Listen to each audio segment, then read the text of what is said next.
దేవుని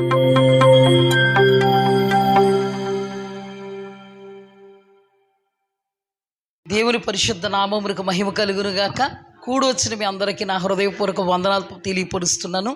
చక్కగా దేవుని సన్నిధిలో ఇలా నిలిచిండేటువంటి భాగ్యాన్ని దేవుడు మనకు అనుగ్రహించారు. పరిస్థితులు ఎంత కష్టంగా ఉన్నా, వాతావరణం ఎంత ప్రతికూలంగా ఉన్నా, ఇళ్లల్లో ఎన్ని పరిస్థితులు ఉన్నా చక్కగా దేవుని దగ్గరికి ఎలాగ రావడం దేవునికి సంతోషం. హల్లెలూయా. గడిచిన వారం మనం ధ్యానం చేసుకున్న ధ్యానాంశంలో సెకండ్ పార్ట్ని ఈ దినం మనం ధ్యానం చేసుకోబోతున్నాం. లోకాసు వార్త 14వ అధ్యాయము 17వ వచనం నుండి, విందు కాలమందు అతడు ఇప్పుడు సిద్ధమై ఉన్నది రండని పిలవబడిన వారితో చెప్పుటకు తన దాసును పంపెను. అయితే వారందరూ ఏక మనస్సుతో నెపములు చెప్పసాగిరి. మొదటివాడు, నేను ఒక పొలము కొని ఉన్నాను, ఆవశ్యముగా వెళ్ళి దాన్ని చూడవలెను, నన్ను క్షమింపవలనని నిన్ను వేడుకొనుచున్నాను నేను. మరి ఒకడు, నేను 5 జతల ఇడ్లు కొని ఉన్నాను, వాటిని పరీక్షింప వెళ్ళుచున్నాను, నన్ను క్షమింపవలనని వేడుకొనుచున్నాను నేను. మరి ఒకడు, నేను ఒక స్త్రీని వివాహము చేసుకున్నాను, అందుచేత నేను రాలేనను. అప్పుడు ఆ దాసుడు తిరిగి వచ్చి ఈ మాటలు తన యజమానునికి తెలియజేయగా ఆ ఇంటి యజమానుడు కోపపడి, ఇది మన ధ్యానాంశము, ఆ ఇంటి యజమానుడు కోపపడి, నీవు త్వరగా పట్టణపు వీధుల్లోనికి సందులలోనికి వెళ్ళి బేదలను, అంగహీనులను, కుంటివారిని, గుడ్డివారిని ఇక్కడికి తోడుకొని రమ్మని ఆ దాసునితో చెప్పాను. అంతటా దాసుడు, ప్రభువా, నీవు ఆజ్ఞాపించినట్టు చేసి తిని గాని ఇంకనూ చోటున్నదని చెప్పాను. అందుకు యజమానుడు, నా ఇల్లు నుండినట్లు నీవు రాజమార్గములలోనికి కంచెలలోనికి వెళ్ళి లోపల వచ్చుటకు అక్కడి వారిని బలవంతం చేయము. ఏలయనగా పిలవబడిన వారు ఆ మనుష్యులలో ఒకడును నా విందు రుచి చూడడని మీతో చెప్పుచున్నాను నేను. 21వ వచనంలో 2వ లైన్లో, ఆ ఇంటి యజమానుడు కోపపడి, ఆ ఇంటి యజమానుడు కోపపడి. 23, నా ఇల్లు నిండునట్లు నీవు రాజమార్గముల్లోనికి కంచెల్లోనికి వెళ్ళి లోపలికి వచ్చుటకు, ఏంటమ్మా, లోపలికి వచ్చుటకు అక్కడ వారిని బలవంతము చెయ్యి. ఈ 2 మన ధ్యానాలు. లోపలికి వచ్చుటకు ఏం చేయాలి? బలవంతం చేయాలి. ఆ ఇంటి యజమానుడికి ఏం వచ్చింది? కోపం వచ్చింది. మహాపరిశుద్ధుడు అయిన దేవ, గొప్ప తండ్రి, ఘనమైన తండ్రి, మీ పరిశుద్ధమైన ఘనమైన సజీవమైన నామానికి నాయన స్తోత్రాలు, స్తుతులు, వందనాలు చెల్లిస్తున్నాం. ఘన తండ్రి, ఈ సమయంలో మీరు మాతో మాట్లాడితే మేము బ్రతకగలుగుతాం. మీ మాట కొరకు మేము వేచి ఉన్నాం. కరుణా సంపన్నుడా, నాతో మాతో మీరు మాట్లాడండి. అతీతుడు అయిన దేవ, అనంతుడు అయిన తండ్రి, మీరు నాతో మాతో మాట్లాడుతున్నప్పుడు మీ మాటలు మా హృదయంలోనికి దూసుకుపోవడానికి మేము అవకాశం ఇవ్వడానికి మీ కృప మాకు ఇవ్వండి. మేము లోపలికి వచ్చి వారముగా ఉండాలయ్యా. మేము వెలుపట నిలిచిండు వారముగా ఏ దినాన ఉండకూడదని మా ప్రార్థన. కృపగల తండ్రి, మమ్మను అంగీకరించండి. నీ వాక్య ప్రత్యక్షత మాకు వెల్లడగు తోడనే మా బ్రతుకులలో ఉన్న చీకటి ఛాయలు తొలగింపబడి వెలుగుమయంగా మేము మార్చబడుదుగాక. అంధకార శక్తులు కట్లు త్రెంపివేయబడుగాక. చీకటి శక్తుల పన్నాగాలు నిర్మూలమైపోవునుగాక.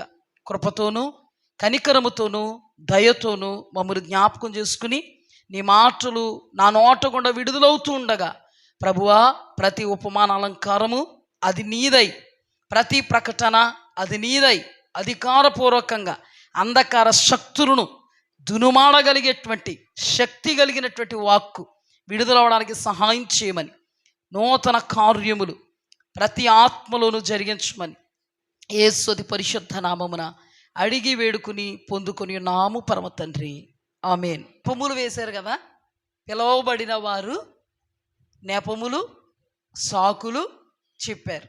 వాళ్ళకి ప్రవేశం లేదు. పిలవబడిన వారిలో ఏ ఒక్కరూ ఆయన విందు రుచి చూడరు. ఎందుకు రుచి చూడరు అనేది మనం గడిచిన వారం ధ్యానం చేసుకున్నాం. దాని సెకండ్ పార్ట్ని దినం మనం ధ్యానం చేసుకోబోతున్నాం. ఇక్కడ రాయబడింది ఏంటంటే, దేవుడికి కోపం వచ్చింది. ఏమొచ్చింది? ఇక్కడ యజమానుడు సాక్షాత్తు పరమ తండ్రికి సాదృశ్యంగా ఉన్నాడు. ఇక్కడ ఏం జరిగింది అంటే, పిలవబడిన వాళ్ళని విందుకు పిలుస్తున్నారు. సిద్ధమైన తర్వాత విందు సిద్ధమైంది, మా యజమానుడు మిమ్మల్ని రమ్మన్నారు అంటే 3 సాకులు చెప్పారు. ఇక్కడ 3 అని కాదు, కానీ పిలవబడిన వారందరూ సాకులు చెప్పారు. కాకపోతే మచ్చుకకు మనకే 3 మాత్రమే తెలియపరిచారు. అయితే వాళ్ళు చెప్పినవి సాకులు అని గడిచిన వారం మనం ధ్యానం చేసుకున్నాం. ఇప్పుడు ఆ యజమానుడు దాసుడిని పంపినప్పుడు, ఆ దాసుడికి సాకులు చెప్పినప్పుడు, ఆ దాసుడు యజమానుడి దగ్గరికి వచ్చి జరిగింది జరిగినట్లుగా చెప్పాడు. అప్పుడు ఆ యజమానుడికి కోపం వచ్చింది. కోపం వచ్చి ఒక నిర్ణయం తీసుకున్నాడు. కోపం వచ్చి ఏం తీసుకున్నాడు? ఒక నిర్ణయం. ఆ నిర్ణయం ఏంటంటే, మీరు బీదల దగ్గరికి వెళ్ళండి, అంగహీనుల దగ్గరికి వెళ్ళండి. అంగహీనులను ఎవరో? కుంటోళ్ళు, గుడ్డోళ్ళు. వారందరిని కూడా విందుకు పిలవండి అని అనగానే వాళ్ళని విందుకు పిలిచాడు దాసుడు. వెంటనే వాళ్ళందరూ సరెండర్ అయ్యారు. హల్లెలూయా! వచ్చారు. విందుకు రావడం భాగ్యమా కాదా? ఘనుడు విందు చేస్తున్నాడంటే ఎన్ని వెరైటీస్, ఎన్ని ఐటమ్స్ ఉంటాయి. ఆ విందుకు వెళ్ళడం అంటే భాగ్యమా కదా? అసలు పిలుపు లేదు వాళ్ళకి. ఎవరికి? బీదలకు కానీ, కుంటోళ్ళకి కానీ, గుడ్డోళ్ళకి కానీ పిలుపు లేదు. కానీ ఆ పిలుపు ఎందుకు వచ్చింది వాళ్ళకి అంటే, పిలవబడిన వాళ్ళు సాకులు చెప్పినందుకు వీళ్ళకి పిలుపు వచ్చింది. అంటే వాళ్ళు అవకాశాన్ని కాలదన్నుకున్నందుకు వీళ్ళకి దేవుడిచ్చిన అవకాశము. హల్లెలూయా! హల్లెలూయా! వెంటనే ఈ అవకాశాన్ని సద్వినియోగం చేసుకుంటారా, చేసుకోరా? ఎవరైనా సద్వినియోగం చేసుకుంటారు. ఎంతో అజ్ఞానులైతే, అవివేకులైతే, మందమతులైతే సద్వినియోగం చేసుకోరు. మన భాషలో మాట్లాడాలంటే తింగరోళ్ళైతే సద్వినియోగం చేసుకోరు. కానీ ఈ బీదలు, ఈ కుంటోళ్ళు, ఈ గుడ్డోళ్ళు వచ్చారా, రాలేదా? సాకులు చెప్పినట్టుగా ఏమన్నా ఉందేంటి? వాళ్ళ పిలవడమే తరువాయి అన్నట్టుగా వచ్చారు. విందులో కూర్చున్నారు. హల్లెలూయా! ఇంకా ప్లేస్ ఖాళీగా ఉందంట. లోపల విందు ప్లేస్ అంతా ఖాళీగా ఉందంట. ఖాళీగా ఉంటే దాసుడు అన్నాడంట, అయ్యా ఇంకా స్థలం ఉంది. అప్పుడు ఈయనేమంటున్నారంటే, యజమానుడు అనబడే పరమ తండ్రి ఏమంటున్నారంటే దాసుడితో, నువ్వు రాజవీధుల్లోనికి వెళ్ళు, కంచెలలోనికి వెళ్ళు, అక్కడ వారిని బలవంతం చేసి విందులోనికి నువ్వు తీసుకురా. బలవంతం చేయి. అవునా? ఇప్పుడు బలవంతము చేసైనా విందులోనికి తీసుకురమ్మంటున్నాడు, కానీ విందుకు రాకుండా సాకులు చెప్పిన వాళ్ళని బలవంతంగా తీసుకురన్నాడా? అనలే. ఒకటి బాగా జ్ఞాపకం చేసుకోండి. ఇక్కడ బీదలకు కానీ, అంగహీనులు అనబడే కుంటోళ్ళకి కానీ, గుడ్డోళ్ళకి కానీ, రాజవీధులలో ఉన్న వాళ్ళకి కానీ, కంచెల్లో ఉన్న వాళ్ళకి కానీ ఎందుకు ఈ కృప దక్కింది అంటే, పిలవబడిన వాళ్ళు కాలదన్నుకున్నందుకు. బాగా అర్థమవుతుందా? పిలవబడిన వాళ్ళు కాలదన్నుకున్నందుకు, వద్దు అని అనుకున్నందుకు, సాకులు చెప్పినందుకు. అక్కడ జరిగిన పరిణామం ఏంటి? ప్రక్రియ ఏంటంటే, విందు యజమానునికి కోపం వచ్చింది. కోపం వచ్చినప్పుడు జరిగినటువంటి కార్యం ఏంటంటే, వాళ్ళు అనుభవించాల్సినటువంటి విందు అనుభవించుటకు యోగ్యత లేనటువంటి అంగహీనులు, బీదలు,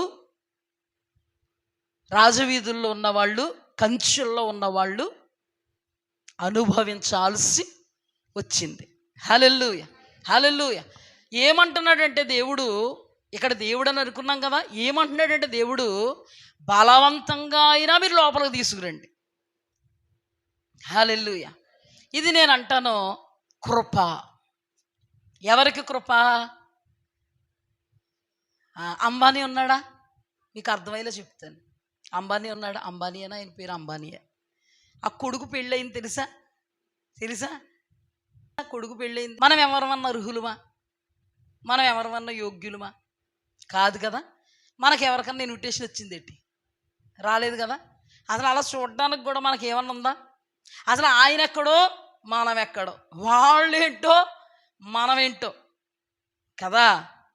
కాసేపు ఏం జరిగిందో అధ్యయనం చేసుకుందాం. కాసేపు, నిజం అనుకోకండి, కాసేపు. వాళ్ళందరినీ పిలిచేటంటే పిలువబడిన వాళ్ళు ఉన్నారు కదా, పెద్ద పెద్ద గనులు, గొప్పోళ్ళు, అర్హులు అనబడిన వాళ్ళు, వాళ్ళందరికీ సిద్ధమైంది విందని పిలుపునిచ్చాడంట. పిలుపునిస్తేనంట వాళ్ళ వాళ్ళ వాళ్ళ పనుల్లో వెళ్ళిపోయారంట. మేము రామన్నారంట. అంబానీకి ఏమొచ్చింది? కోపం వచ్చిందంట. కోపం వచ్చి మనల్ని పిలిచాడంట. ఏం చేశాడు? మనల్ని పిలిచాడంట. అసలు వాళ్ళు చూడడానికే మనకి ఉందా? వాళ్ళు చూడగలమా మనం? అలాంటిది వాళ్ళ ఇంట్లోకి, వాళ్ళ విందులోనికి, గనులు చేసేటువంటి విందును మనం చేయడానికి మనకు ఆహ్వానం ఇస్తే ఇంకా మామూలుగా ఉంటుందండి? ఎవరన్నా మాంతారా? మాంతారు ఎవరన్నా? కనీసం చూడడానికి కూడా మనకు యోగ్యత కానీ అర్హత కానీ లేదు. అలాంటిది మనల్ని తీసుకెళ్ళడానికి కూడా టికెట్స్ అన్నీ బుక్ చేయించి తీసుకెళ్తానంటే ఎవరైనా మానుకుంటారు. ఓ మాట చెప్పనా? మా పశువులు అంటారు. ఎవరన్నా అంటారా? నేను చెప్పను. ఏం చేస్తారో చెప్పనా? పాలేరుని పెడతారు. మా పశువులు అనరు. ఆఖరికి కాటికి కాలు జాపే ముసలమ్మకు కూడా ఇన్విటేషన్ ఉందేమో, నేను వచ్చేస్తాను రా బాబు, నేను ఉండను ఇక్కడ అంటుంది. చచ్చిపోయే ముందు దేవుడు ఇచ్చినటువంటి అవకాశమేమో అంటుంది. నిజంగా రాలేని వాళ్ళు ఎవరో, వెళ్ళలేని వాళ్ళు ఎవరో, అజ్ఞానులు, అవివేకులు కదా. ఇంత ఇలా చెప్పినా కూడా కొంత లాజిక్లో ఆలోచిస్తున్నారు మీరు, నాకు అర్థమైంది. కొందరు ఉన్నారు ఇందులో ఏమనుకుంటారంటే, వెళ్ళిపోతాం మీట అంతలాగా వెళ్ళిపోతామా పిలిస్తే? ఇంకా మీ అంత అజ్ఞానులు, మీ అంత అవివేకులు, మందమతులు ఇంకా లేరు. ఈ ఉపమానం చెప్పినా కూడా ఏం వెళ్తాం అన్నవాళ్ళు కూడా ఉంటారు. అది ఓ మాట చూడండి. కార్తీకులో కొంతమంది డాక్టర్స్ వచ్చి ఏం చేశారు? ఉచితంగా టెస్ట్లు చేశారు. ఇలాగైతే ఇంకా అర్థమవుద్ది. ఉచితంగా టెస్టులు చేశారు. మనకి ఇక్కడ ఉన్న వాళ్ళందరికీ ఏదో ఒక బలహీనత ఉంది. టెస్టులు చేయించుకుంటే అళ్ళిపోతున్నాం అన్నమాట. కొన్ని వేలు అయిపోతుంది గంగావతిలో. ఈ లోపు ఉచితంగా టెస్టులు చేస్తున్నారంట అన్నారు అనుకో, ఖచ్చితంగా మనం ఎక్కడ ఉంటాం? మనకి ఏమీ లేదు అనకండి, మనకు రోగాలు ఉన్నాయి. ఎక్కడుంటాం? చూశారు. ఇప్పుడు అందరూ సమ్మతించారు. అందరూ ఏం చేశారు? మరి ఇందాక ఎందుకు సమ్మతించలేదంటే, వాక్యంలో ఆ విందును పనికి మాలిందన్నట్టుగా భావించారు కదా. అలాంటి వాళ్ళు సమ్మతించరు అనమాట. అర్థమైందా మీకు? అంటే అది కూడా సమ్మతించలేని వాళ్ళు ఉన్నారా అంటే ఉన్నారు, ఈ అజ్ఞానులు. అర్థమైందా? ఇప్పుడు మాత్రం అందరూ సమ్మతించారా? హల్లెలూయా, దేవునికి స్తుతి కలుగుగాక.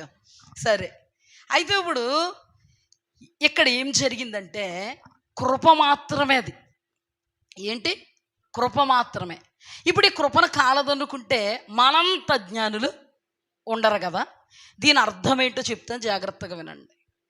చూడండి, బాప్తిస్మిచ్చి యోహాను కానీ యేసుక్రీస్తు కానీ ఒక మాట మాట్లాడారు. ఇద్దరు నోటకుండా ఒకే మాట వచ్చింది. లూకాసు వార్త 3వ అధ్యాయంలో బాప్తిస్మిచ్చి యోహాను బాప్తిస్మిస్తూ ఉంటే ఆయన దగ్గరికి శాస్త్రులు, పరిసయ్యులు వచ్చారు. ఈ శాస్త్రులు, పరిసయ్యులు ఎవరో తెలుసా? అబ్రహాము సంతానం. వీళ్ళు ఎవరో తెలుసా? వీళ్ళే వాగ్దాన పుత్రులు. పరలోకము నాంతపురం అనేటువంటి పరిస్థితిలో ఉన్నవాళ్ళు. మీ దేవుడు ఎవరు? యెహోవా. మీ తండ్రి ఎవరు? అబ్రహాం. పరలోకమా నరకమా? పరలోకం అనే రకాలన్నమాట ఇవి. ఒకరోజు పరలోక రాజ్యం ప్రవేశించాలంటే బాప్తిస్మం చాలా అవసరం, మారు మనసు చాలా అవసరం అని అరణ్యములో కేక వేయుచున్న ఒక శబ్దం అనబడేటువంటి బాప్తిస్మిచ్చి యోహాను ఈ ప్రక్రియ జరిగిస్తూ ఉన్నాడు. జరిగిస్తుంటే శాస్త్రులకి పరిసయ్యులకి ఎంత ఎటకారమో. వేశ్యలు అనబడే వాళ్ళు, పాపులని ముద్రలు వేయించుకున్న వాళ్ళు, ట్యాక్స్ కలెక్టర్స్ అనబడేటువంటి సుంకపు గుత్తదారులు, అన్యాయంగా వసూలు చేసేవాళ్ళు, వీళ్ళందరూ కూడా బాప్తిస్మిచ్చి యోహాన్ దగ్గరికి వెళ్ళి, అయ్యా నేను బాప్తిస్మం పొందుతాను, నాకు పరలోకం కావాలి, బాప్తిస్మం పొందిన తర్వాత నేను ఎలా జీవించాలి అంటే, ఎంతవరకు ఉన్న బ్రతుకు నువ్వు పాతిపెట్టి నూతనమైనటువంటి బ్రతుకుతో నువ్వు లేవాలి, నీ స్వభావం మారాలి, మారిన మనస్సుతో నువ్వు ఇక ముందు నూతన జన్మ అనుభవం, నూతన జీవితపు అనుభవం జీవిస్తే పరలోకం నీది అని చెప్తున్నాడు. హల్లెలూయా, హల్లెలూయా. అక్కడ శాస్త్రులు పరిసయ్యులు ఇక్కడ ఏం తతంగం జరుగుతుంది అని గుంటనక్కల్లాగా ఉండి, వాళ్ళ హృదయం దేవునికి దూరంగా ఉంది, కానీ బాప్తిస్మిచ్చి యోహానుని అంగీకరించకుండా ఏం చేస్తాడో చూద్దామని వచ్చిన వాళ్ళు ఉన్నారు అక్కడ. కొంతమంది చూడండి, మీటింగ్స్కి ఎవరన్నా వాక్యం చెప్తున్నారనుకో, కొంతమంది వాక్యం విందామని వస్తారు, కొంతమంది అసలు ఏం చెప్తాడో చూద్దాం అసలు అని వస్తారు కదా. అలాగే ఈ శాస్త్రులు పరిసయ్యులు కూడా వెళుతున్నారన్నమాట. ఎక్కడికి? బాప్తిస్మిచ్చి యోహాన్ దగ్గరికి. యేసుక్రీస్తు ప్రభు వారు హృదయములో ఉన్నదాన్ని ఎలా గ్రహించారో, బాప్తిస్మిచ్చి యోహాను కూడా హృదయములో ఉన్నదాన్ని గ్రహించి అక్కడ ఏమన్నాడో తెలుసా వాళ్ళని? సర్ప సంతానమా, రాబో ఉగ్రత నుండి తప్పించుకొనుటకు మీకు బుద్ధి చెప్పిన వాడు ఎవడు? అబ్రహాము మా తండ్రి అని మీరు అనుకొనవద్దు. దేవుడు రాళ్లలో నుంచి అబ్రహాముకి బిడ్డలను పుట్టించగలడు అన్నాడా లేదా? లూకాసు వార్త 3వ అధ్యాయంలో ఉంటుంది. అలాగే లూకాసు వార్త 19వ అధ్యాయంలోకి మనం వెళితే, యేసుక్రీస్తు ప్రభువారు మట్టలు ఉంటాయి చూడు, ఆ సందర్భం, జయము జయము ప్రభువు పేరట వచ్చు వానికి జయము అని ఈ దేవుని బిడ్డలు అనబడినటువంటి వాగ్దాన పుత్రులు అనబడే అబ్రహాము సంతానం అనబడే ఈ ప్రజలందరూ దేవాది దేవుడు చేసిన అద్భుతాలు, ఆశ్చర్యకార్యాలు, మహాశ్చర్య సూచక్రియలు ఎలుగెత్తి కేకలు వేసి దేవుడు స్తుతిస్తుంటే, అక్కడ కూడా ఈ క్యారెక్టర్సే. ఎవరో? మేము అబ్రహాము సంతానం. ఎవరో?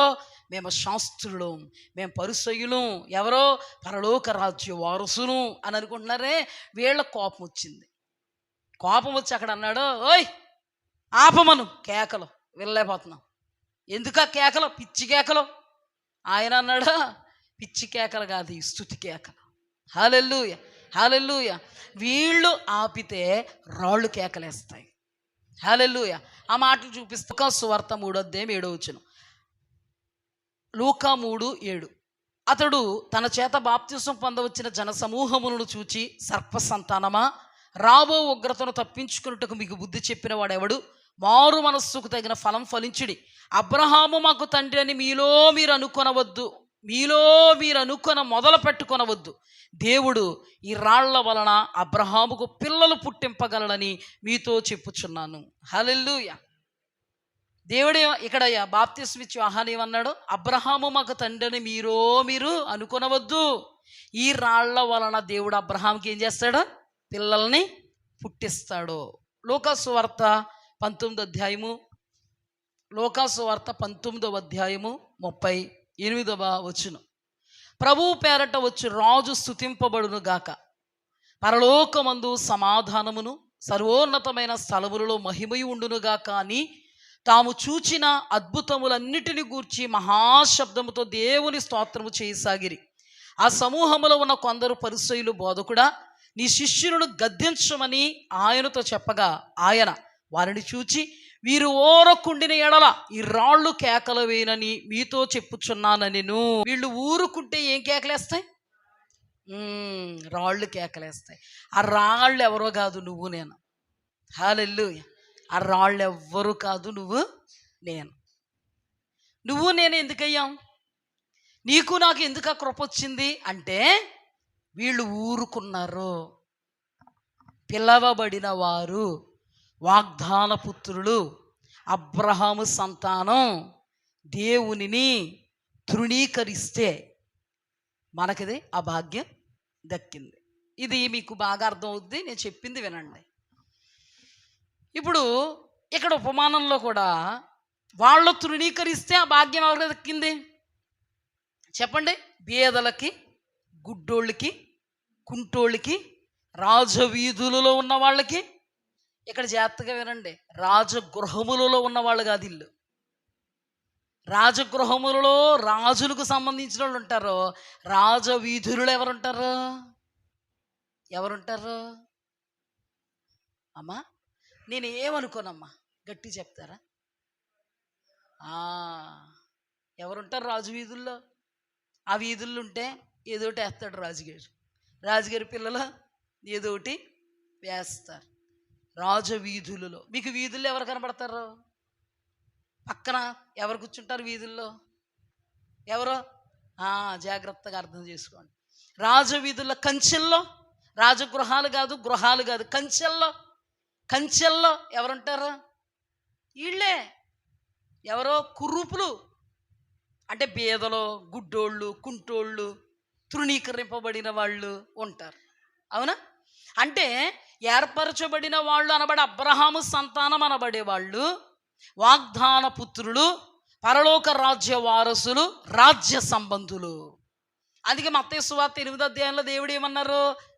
అబ్రహాము, ఇస్సాకు, యాకోబులతో కూడా వేశ్యలు, సుంకరులు ముందుగా పరలోక రాజ్యం ప్రవేశిస్తారు, కానీ రాజ్య సంబంధులు అనబడే వాళ్ళు వెలుపట చీకటిలో పడద్రోయబడతారు. అర్థమైంది ఇప్పుడు మీకు?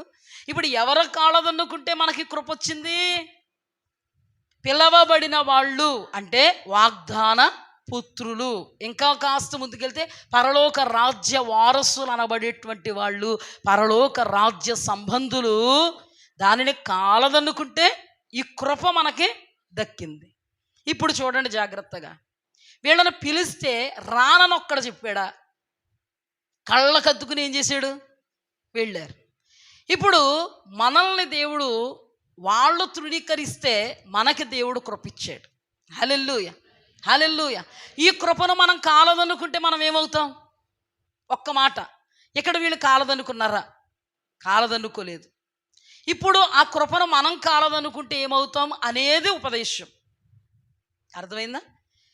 ఇప్పుడు ఈ వాక్యాన్ని బట్టి కాలదనుకుంటే మనం ఏమవుతాం? అజ్ఞానులం అవుతాం. కాలదనుకుంటే మనం ఏమవుతాం? అవివేకులం అవుతాం. కాలదనుకుంటే మనం ఏమవుతాం? మందమతులం అవుతాం, అంధులం అవుతాం, పనికి మాలిన వాళ్ళం అవుతాం. ఒక దరిద్రుణ్ణి ఒక రాజుగారు దత్తత తీసుకుని కుమారుడు స్థానం ఇస్తే నాకు వద్దని వెళ్ళిపోతాడా? ఎవరు వెళ్ళిపోతారు తెలుసా? పంది వెళ్ళిపోద్ది. మనందరికి తెలుసు కదా, కథ తెలుసు, సామెత తెలుసు. కుక్కన సింహాసనం ఎక్కితే ఉంటుందా? సామెత తెలుసు కదా, ఉంటుందా? ఇంతకుముందు చాలాసార్లు విన్నాం, నేను కూడా చాలాసార్లు చెప్పాను. ఒక వ్యక్తి అంట పందిని ప్రేమించాడంట. కుక్కను ప్రేమించిన వాళ్ళు ఉన్నారు కదా, పందిని ప్రేమించాడంట. పందికి శుభ్రంగానే కుట్టించాడు బట్టలు. రెడీమేడ్ సెట్ అవ్వట్లేదని మన ఊళ్ళు ఉన్నారు కదా కుట్టి వాళ్ళు, అక్కడికి వెళ్ళి మెజర్మెంట్ తీసుకుని కుట్టించాడు. దానికి ముక్కుకి బంగారుపు కంబెట్టాడు, మెడలో రాజు అంత టోడుతను. ఎంత టోడు ప్రేమించాడు పందిని. మీకు ఎలా ఉంది?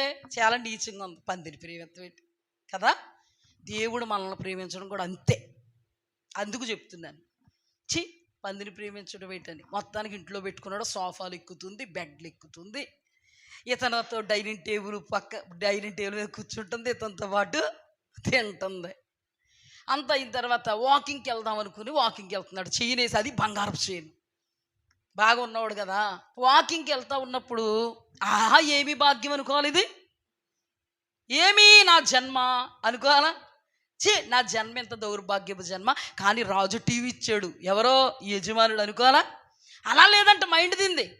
ఎలా ఉందో తెలుసా? వెళ్తుంటే బురద ఎక్కడుంది, గుంట ఎక్కడుంది, బురద గుంట ఎక్కడ కనబడతలేదేటి, ఎరడోని క్యాంపులో తెల్ల నీళ్ళు వస్తున్నాయి, బురద చూసుకోవాలి ముందు అని అనుకుని ప్రవహించే దగ్గర కొంచెం బురద కింద ఉందంట, అందులో ఇక్కడ టుపుక్కుని దూకిందంట.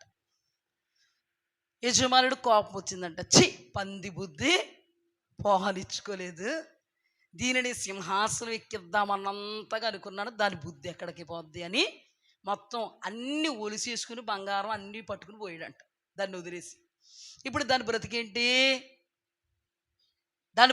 ఇప్పుడు గుంటే, ఏ గుంట? మురికి గుంట. ఏం చేసింది? కృపను ఏం చేసింది? కాలదన్నుకుంది. యజమానుడికి ఏమొచ్చింది? కోపం వచ్చింది. ఎక్కడ వదిలేశాడు? ప్రశస్తమైన ఏమన్నీ ఏం చేశాడు? అర్థమైందా? అది అట్టే పెట్టుకోండి. ఇక్కడ మనకి దేవుడిచ్చినటువంటి కృపను కాలదన్నుకుంటే మనం కూడా ఎవరు? అజ్ఞానులు. అబ్రహాం ఎక్కడా? అబ్రహాము సంతానం ఎక్కడా? అన్యజనులమైన మనం ఎక్కడా? మీకు డౌట్ రావచ్చు, ఏమంటే మనందరూ దేవుని బిడ్డలమే కదా? ఎస్, మనందరూ దేవుని బిడ్డలమే. ఆది మానవుడైన ఆదాము మొదలుకొని అందరెవరు? దేవుని బిడ్డలే. వాళ్ళందరూ పాపం చేస్తే అందరిని దేవుడు నిర్మూలన చేసేసి అంత జనాంగము మధ్యలో అబ్రహాముని ఏర్పాటు చేసుకున్నాడు. తెలుసా మీకు? తెలుసా? ఆయన స్వరూపం, ఆయన పోలికలో పుట్టిన ప్రజలే అందరూ. కానీ ఆయన ఏర్పాటు జనాంగం, వాగ్దాన జనాంగం అబ్రహాము సంతానం. అర్థమైందా? కానీ ఆ కృపను దేవుడు మనకి ఇచ్చి ఆధ్యాత్మికమైన అబ్రహాము సంతానంగా మనల్ని ఏర్పాటు చేసుకున్నాడు. హల్లెలూయా! ఇది కృప. ఈ కృపను మనం కాలదనుకుంటే మనం ఎంత అజ్ఞానులమో ఉపమానాల ద్వారా మనకి అర్థమైంది కదా. ఎందుకు వచ్చింది కృప అంటే వాళ్ళు కాలదన్నుకున్నందుకు మనకు వచ్చింది. ఇప్పుడు ఈ కృపను మనం కాలదన్నుకుంటే ఏమవుద్ది? చాలా దౌర్భాగ్యంగా, చాలా పనికి మాలిన పనిగా, అజ్ఞానపు పనిగా ఉంటుంది. ఆ కృప మనకి ఎందుకు ఇచ్చాడు? విందులో ప్రవేశింపజేయడానికి ఇచ్చాడు. ఆ కృప మనకు ఎందుకు ఇచ్చాడు? యుగయుగాలు పరలోక రాజ్యములు ఆయనతో బ్రతకడానికి ఇచ్చాడు. ఇప్పుడు ఈ కృప కోల్పోతే ఏమవుద్ది? పరలోక రాజ్యం దక్కదో, నరకపు పాలు అయిపోతాం. ఇప్పుడు ఈ కృప కోల్పోతే ఏమవుద్ది? కృప కోల్పోతే ఏమవుద్ది? విందులో పాలు పంపులు పొందం. ఈ కృపంతా ఏం చేసుకున్నట్టు? వాళ్ళు కాలదన్నుకుంటే మనకొస్తే, మనం ఈ కృపను కాలదన్నుకుంటే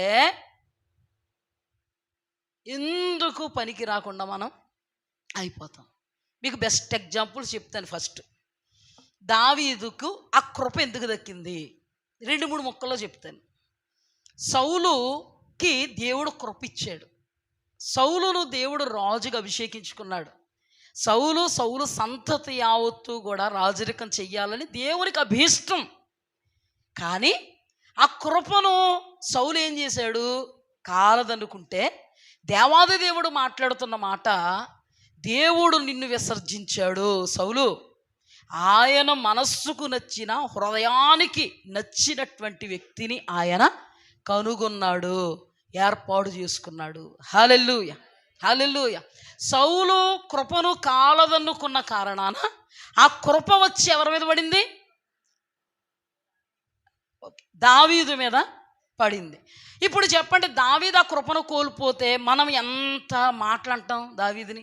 మనకి ఏంటంటే ఎదుటి వాళ్ళు తప్పులు తెలిసి చెడగొట్టుకున్నాడు. బంగారులాగా ఉండు, బ్రహ్మాండంగా ఉండును, చెడగొట్టుకున్నా అని అంటాం కదా, నేనైనా మీరైనా. అవునా? ఇప్పుడు దావీదు చెడగొట్టుకుంటే ఏమందు మనం? సౌలు చెడగొట్టుకున్నందుకు ఏమనుకుంటున్నాం? అయ్యయ్యో ఎంత కృప, ఎంత కృప, ఎంత కృప. ఏం చేశాడు? కాలదన్నుకున్నాడే, చెడగొట్టుకున్నాడే. ఎవరికి దక్కింది? దావీదుకి దక్కింది. దావీదు చెడగొట్టుకున్నాడా? కృపలో నిలబడ్డాడా? పిల్ల తరాలకు ఆశీర్వాదకరంగా ఉన్నాడా లేదా? కాలదన్నుకుంటే దావీదంత జ్ఞాని, అవివేకి, మందమతి ఉంటాడా? ఉండడు. అందుకని దావీదు ఏమయ్యాడు? కృపను కాపాడుకున్నాడు, కృపలో నిలబడిపోయాడు. దేవునికి స్తుతి కలుగుగాక. ఆదిమ అపోస్తలులను దేవుడు ఏర్పాటు చేసుకున్నాడు. అపోస్తలుల్లో ఒక అపోస్తలుడు ఎవరో తెలుసా? ఇస్కరియోతు యోధ. అపోస్తలత్వం అనేది మాటల ఆ దేవాది దేవుడి లోకంలో జీవిస్తున్నటువంటి దినాలలో 12 మందిని ఆయన ఏర్పాటు చేసుకుంటే 12 ఒకడు ఇస్కరియోతు యోధ. అతను ఏర్పాటు చేసుకోమని తపస్సు చేస్తే ఏర్పాటు చేసుకున్నాడా? దేవుని మహా ఉచితమైన కృపా కనికరమును బట్టి అతడు ఏర్పాటు అయ్యాడు, అతడు అపోస్తలుడు. అయితే ఒక దినాన ఆ కృపను కాలదనుకున్నాడు, ఆ కృపను కోల్పోయాడు. పనికి మాలిన వాడిగా మిగిలిపోయాడు, ఒక దృష్టాంతంగా మిగిలిపోయాడు, ఒక హెచ్చరికగా మిగిలిపోయాడు. అటువంటి వ్యక్తిని చూస్తే మనకు చాలా బాధ. అయ్యయ్యో, అపోస్తలత్వాన్ని కోల్పోయాడే, అయ్యయ్యో కృపను కోల్పోయాడే, అయ్యయ్యో అపోస్తలులు ఎంత అతీతంగా నిలబడ్డారు దేవాది దేవుని కోసం. అపోస్తలులతో దేవుడు ఏమన్నాడు? నా సింహాసనము ఇరుప్రక్కల 12 సింహాసనాల మీద మీరు కూర్చుండి 12 గోత్రాలకు తీర్పు తీరుస్తారు. ఇది ఆధిక్యత, ఇది కృప, ఇది భాగ్యం, ఇది కనికరం. కానీ దీని అంతటిని ఏం చేసుకున్నాడు? కోల్పోతే ఆ కృప ఎవరికి దక్కింది? ఆ స్థానం మత్తయి పేరట చీటి వచ్చును అని ఉంటుంది అపోస్తలుల కార్యాల్లో. వాళ్ళు ప్రార్థన చేస్తారు, అయ్యా నీవు అపోస్తలత్వాన్ని ఇస్కరియోతు యోధాకి ఇచ్చావు, అతడు ఆ కృపను కాలదనుకున్నాడు తండ్రి, ఆ కృపలో ఎవరిని నిలబెడతావో ఇప్పుడు మాకు బయలుపరిచయ్యా అని చీట్లేస్తే మత్తయి అనేటువంటి వ్యక్తిని ఆ స్థానంలో దేవుడు ఏర్పాటు చేసుకున్నాడు. హల్లెలూయా. ఆ స్థానాన్ని కోల్పోతే ఆ స్థానాన్ని దేవుడు పోర్చడానికి సమర్థుడా కదా? సమర్థుడు. స్థానంలో మత్తయి ఉన్నాడు. మత్తయి కృపను కోల్పోలేదు, కృపలో కొనసాగాడు. రాణి అయినటువంటి వస్తీ మనందరికీ తెలుసు. 127 సంస్థానాలకి ఆమె ఎవరు? రాణి. 127 సంస్థానాలకు రాణి. అయితే రాణి ఏం చేసింది? విధులను ధర్మాన్ని ధిక్కరించింది. ఎంత రాణి అయినా రాజుగారి క్రింద అణిగి ఉండాల్సిందే. కానీ రాజుగారు ఆజ్ఞను ఏం చేసింది? ధిక్కరించింది. అంటే ఆ కృపను ఏమైంది? కోల్పోయింది. ఒక్క ఆజ్ఞను ధిక్కరించినందుకు కృపను కోల్పోతే దేవాది దేవుడు ఆ స్థానంలో, వస్తీ స్థానంలో ఎస్తేరును నిలబెట్టుకున్నాడు. హల్లెలూయా. రాజు ఇప్పుడు దేవునికి సాదృశ్యమైతే, వస్తీ ఏర్పాటు జనాంగం అనే వాగ్దాన పుత్రులు అబ్రహాం సంతానికి సాదృశ్యమైతే, ఎస్తేరు మనకి సాదృశ్యం. హల్లెలూయా. ఆ కృప ఎవరికి దక్కింది? కాలదనుకున్నదా ఎస్తేరు? ఇప్పుడు ఆ కృప ఎవరికి దక్కింది? వాళ్ళు ఎవరో కాలదనుకోలేదు.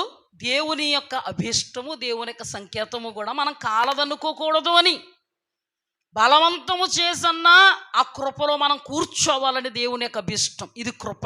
హల్లెలూయా. మహా ఉచితమైన కృప. ఎందుకో తెలుసా? వాళ్ళ కాలదనుకున్నప్పుడు వాళ్ళని బలవంతం చేసి బుజ్జగించి లోపలికి తీసుకుని అనలే. కానీ మనము కాలదనుకుంటామేమో అని దేవాది దేవుడు బలవంతం చేసైనా, దాసులారా నా సేవకులారా లోపలికి తీసుకురండి, ఇది కృప. హల్లెలూయా. హల్లెలూయా. దేవునికి స్తుతి కలుగుగాక. ఇది జాగ్రత్తగా అర్థం చేసుకోండి.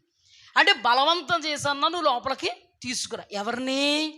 కృపను కాలదనుకుంటే ఆ కృపలో నేను నిలబెట్టానే ఎవరిని? దరిద్రుల్ని, బీదల్ని, కుంటోళ్ళని, గుడ్డోళ్ళని, రాజవీధుల్లో అడుక్కు తినే వాళ్ళని, కంచెల్లో నివాసం కూడా లేకుండా బ్రతుకుతున్న వాళ్ళని ఎక్కడికి? నా ఆ గృహములోనికి తీసుకురా. ఎందుకు? విందులో ఉండాలి వాళ్ళు. హల్లెలూయా. దాని అర్థం ఏంటి? పరలోక రాజ్యంలో ఉండాలి, విందులో వాళ్ళు పాలు పంపులు పొందాలి. ఇప్పుడు దీనిని మనం కృపను కాలదనుకుంటే మనల్ని ఏమంటాం? ఇంత కృపను కాలదనుకుందామా? అసలు ఇది జాగ్రత్తగా గుర్తుపెట్టుకోండి. కాలదనుకుంటే ఇంకా మనంత వరస్ట్ ఎక్కడ ఉండదన్నమాట.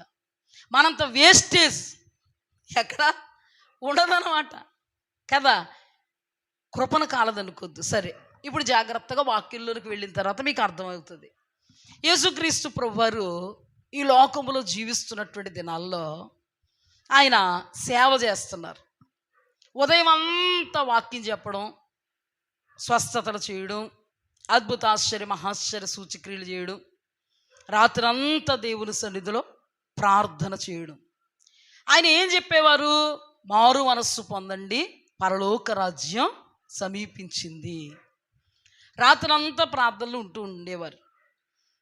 అయితే ఒక సంఘటన ఆయన చవి చూచారు. ఆ సంఘటన ఏంటంటే, ఒక శతాధిపతి తన యొక్క దాసుడట పక్షవాయువు గల రోగంతో తన ఇంటిలో పడున్నాడు. ఎవరింట్లో? శతాధిపతి ఇంట్లో. ఆ శతాధిపతి అన్యుడు. అయితే ఆ శతాధిపతి యేసుక్రీస్తు ప్రభు వారి దగ్గరికి వచ్చి, అయ్యా, నా దాసుడు పక్షవాయువు గల రోగంతో బాధపడుతున్నాడు, మీరు మా దాసుడిని స్వస్థపరచండి అయ్యా అన్నాడు.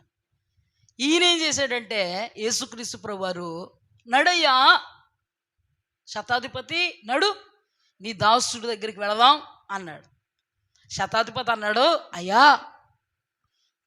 మీరు నా ఇంటికి వచ్చుటకు నేను పాత్రుని కాదు. మీరెవరు? యోగ్యులు, అర్హులు, గనులు, మీరు దేవుడు. మీలాంటి ఘన వ్యక్తి నాలాంటి నీచ వ్యక్తి వద్దకు రావడం తగదయ్యా. అతను ఎవరంటే శతాధిపతి. శత అంటే 100 కదా, అంతమందికి పైగా ఉన్నటువంటి అధిపతి. తన్ను తాను తగ్గించుకుంటూ తన ముందున్నటువంటి యేసుక్రీస్తు ప్రభు వారిని అతను అర్థం చేసుకుని ఆయన యొక్క ప్రత్యేకతను, ఆయన యొక్క ఘనతను, ఆయన యొక్క దైవత్వాన్ని, ఆయన యొక్క కీర్తిని క్షుణ్ణంగా అర్థం చేసుకుని యేసుక్రీస్తు ప్రభు వారిని మహాఘనంగా ఎంచి, ఇతన్ని ఘనహీనుడిగా భావించి ఆయనను ఘనంగా ఎంచి మాట్లాడుతున్న మాట, అయ్యా, నీవు నా ఇంటికి వచ్చుటకు నేను పాత్రుని కాదు. ఇంకా మాట్లాడుతున్న మాట, నీవు మాట మాత్రం సెలవివ్వు, నా దాసుడు స్వస్థత నొందుతాడు. హల్లెలూయా, హల్లెలూయా. ఆయనను ఘనంపరచడము, తనను తాను తగ్గించుకోవడము, ప్లస్ నువ్వు మాట సెలవివ్వయ్యా, నువ్వు నా ఇంటికి రావడానికి పాత్రుని కాదు, ఒకవేళ వచ్చే నా దాసుడు నువ్వు ముట్టక్కర్లేదు, నువ్వు ఎక్కడ ఉంచినా నీ నోటి మాట యొక్క ప్రభావం అక్కడికి వెళ్ళి అతను స్వస్థపరుస్తుందనే విశ్వాసం నాకుంది. హల్లెలూయా. ఆశ్చర్యపోయాడంటే యేసుప్రభు. యేసుక్రీస్తు ప్రభు వారిని మనం ఏమంటాం? ఆశ్చర్యకరుడు. అద్భుతం ఏంటో తెలుసా? ఈ అన్యజనుడు ఆశ్చర్యకరుణ్ణి ఆశ్చర్యపరిచాడు. ఈ అన్యజనుడి యొక్క విశ్వాసం, ఈ అన్యజనుడి యొక్క తగ్గింపు, ఈ అన్యజనుడు యేసుక్రీస్తు ప్రభు వారిని లక్ష్య పెట్టినటువంటి విధానం, ఆయన అర్థం చేసుకున్న విధానం ఏమైందంట? ఆశ్చర్య చిక్కుతుండి చేసిందంటే యేసుప్రభుని. ఈ యొక్క విశ్వాసం, ఈ యొక్క అవగాహన ఎవరికి ఉండట్లేదు ఈ రోజుల్లో? ఈ రోజుల్లో ఎవరికి ఉండట్లేదు? 20 సంవత్సరాల క్రైస్తవులమండి, పాస్టర్ గారు ఏ వాక్యం చెప్తారు అవగాహన ఉండదు. 30 సంవత్సరాల క్రైస్తవులమండి, పాస్టర్ గారు వాక్యం చెప్తుంటే వీళ్ళ వాక్యం చూసుకుంటూ ఉంటారు, వీళ్ళ తిరగెత్త వాక్యం వెళ్ళిపోద్ది. మేము 40 సంవత్సరాల నుంచి ఉన్నవాళ్ళమండి, మీరు కూడా రాలేదండి, అప్పటి నుంచి మేము ఉన్నవాళ్ళమండి. ఏమొచ్చు నీకు? విశ్వాసం ఉందా? అవగాహన ఉందా?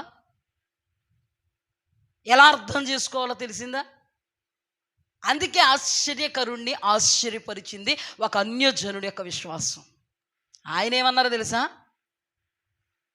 దేవుని బిడ్డలు అని అనుకున్న వాళ్ళలో, వాగ్దాన పుత్రులు అని అనుకున్న వాళ్ళలో, ఏర్పాటు జనాంగం అని అనుకున్న వాళ్ళలో, అబ్రహాము సంతానం అని అనుకున్న వాళ్ళలో ఇంత విశ్వాసము నేను చూడలేదు.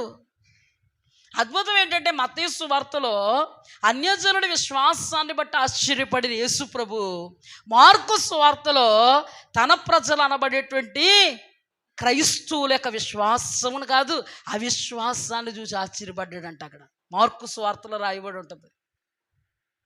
ఇక్కడ ఈ అన్యజనుడి యొక్క విశ్వాసం ఆశ్చర్య చిక్కుతుండి చేస్తే, అక్కడ అన్నీ తెలిసినటువంటి క్రైస్తవులు, వాగ్దాన పుత్రులు, ఏర్పాటు జనాంగం, పరలోకమే మా అంతఃపురం అన్న వాళ్ళు ఏమన్నారో తెలుసా? యేసుక్రీస్తు ప్రభువారు వాక్యం చెప్పి యెషయా గ్రంథంలో ఆయన కొరకు రాయబడినటువంటి వాక్యాలను చదివి మీ వినికిడిలో నా యందు ఇది నెరవేరింది అని చెప్పి గ్రంథపు చుట్టను మూసి అక్కడ పెట్టారు. ఆయన ద్వారా అద్భుతాలు జరుగుతుంటే, ఆశ్చర్య మహాశ్చర్య సూచక్రియలు జరుగుతుంటే, తన బిడ్డలు, వాగ్దాన పుత్రులు, అబ్రహాము సంతానం అనబడేవాళ్ళు ఏమన్నారు తెలుసా? ఇతడు మెస్సియా? నో. మరెవరో? యోసేపు కొడుకు కదా, మరియమ్మ కొడుకు కదా, వీళ్ళ అక్క చెల్లెళ్ళందరూ మన మధ్యలో ఉన్నారు కదా, వీళ్ళ అన్నదమ్ములందరూ మన మధ్యలో ఉన్నారు కదా. అయ్యయ్యో, ఎవరినైనా మెస్సియా అంటే నమ్మగలం, కానీ ఇతని ద్వారా అద్భుత ఆశ్చర్య మహాశ్చర్య సూచక్రియలు జరుగుతున్నా ఇతను మెస్సియా అని ఎలా నమ్ముతాం? మరి ఎక్కడి నుంచి రావాలో పాపం మెస్సియా. ఆయన ఏమన్నారు? నేను చేయుచున్నటువంటి అద్భుతాలు సూచక క్రియలు నా తండ్రి నా యందు ఉన్నాడని, నేను ఆయన యందు ఉన్నామని, నా తండ్రి సెలవు లేదే నేనేమీ చేయట్లేదని మీరు తెలుసుకోవాలి అంటే, అబ్బే మేము తెలుసుకో, మెస్సియా నువ్వు కాదు. ఎన్నెన్ని రీతులుగా దేవుడు చెప్పినా నేను మెస్సియా అన్నట్టుగా ప్రూవ్ చేసుకున్నా నమ్మారా? ఏమన్నారు తెలుసా? మనం మరియ కొడుకే కదా, మరి ఇంకెవరు కొడుకుగా పుట్టాలో అంటే మాకు తెలియలేనోళ్ళు కొడుకు కింద పుట్టాలి, అప్పుడు నమ్ముతాం. ఏమంటే మీకు తెలుసా, దూరపు కొండలు నురుపంట. అర్థమైందండి? రాజమండ్రి నుంచి ఏ పాస్టర్ గారని వచ్చి గంగావతిలో మీటింగ్ పెట్టారంటే ట్రాక్టర్లే, లారీలే. ఎంత చలి వచ్చినా చలికోట వేసేసుకుని, స్వెటర్స్ వేసేసుకుని నేను వెళ్ళొద్దని చెప్పట్లే, నా సందర్భం కూడా అర్థం చేసుకోవాలి మీరు. వెళ్ళొద్దని చెప్తున్నాను నేను. రాజమండ్రి దూరం, ఎరడోని క్యాంపర్ దగ్గర, ఈ పక్కనే ఎరడోని క్యాంపు. ఇలా చూస్తే పాస్టమ్మ గారు కనబడతారు. ఎంత కష్టమైన సార్వత్రిక సంఘం ఎలా ఉందో తెలుసా? దూరపు కొండలు నులుపు, పొరుగింటి పుల్లకూర రుచి మహా ఎక్కువ, పనులు పాటలు అది ఇది. ఎన్ని రోజులండి మీటింగు? ఒక్కరోజు కూడా మిస్ చేయకూడదు. దూరపు కొండ నునుపు. కార్తీకులు పెడుతున్నారా? ఇక్కడ ఉపదేశానికి వస్తారా? దగ్గర కొండ నునుపుగా ఎలా కనబడుద్ది? గరుగ్గా కనబడుద్ది. కానీ దగ్గర కొండ నునుపుగా ఎలా కనబడుద్ది? గరుగ్గా కనబడుద్ది. చేపను తూమినట్టు తూముద్దని కొండ. తోమించుకోవడం ఇష్టం లేక కష్టంగా ఉండి సోపు రాసి వాళ్ళు అంటే ఇష్టం. యేసుక్రీస్తు ప్రభువారు అన్నారు, ప్రవక్త స్వదేశమందు ఘనతను పొందడు. అక్కడ రాయబడిన మాట, వారి యొక్క అవిశ్వాసమును చూచి చిన్నాచితగా స్వస్థతలు చేశాడు కానీ అద్భుతాలు చేయజాలకపోయెను. మార్కు సువార్త. ఇదంతా మీరింటికి వెళ్ళి చదువుకోండి. 6వ అధ్యాయము 5వ వచనం. ఇంతవరకు నేను చెప్పిందే ఉంటుంది.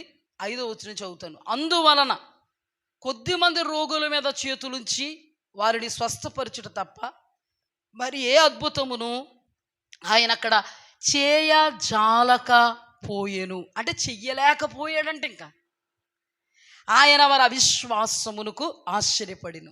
విశ్వాసానికి ఆశ్చర్యపడ్డాడు అంటే అన్యజనుల యొక్క విశ్వాసానికి ఆశ్చర్యపడ్డాడు.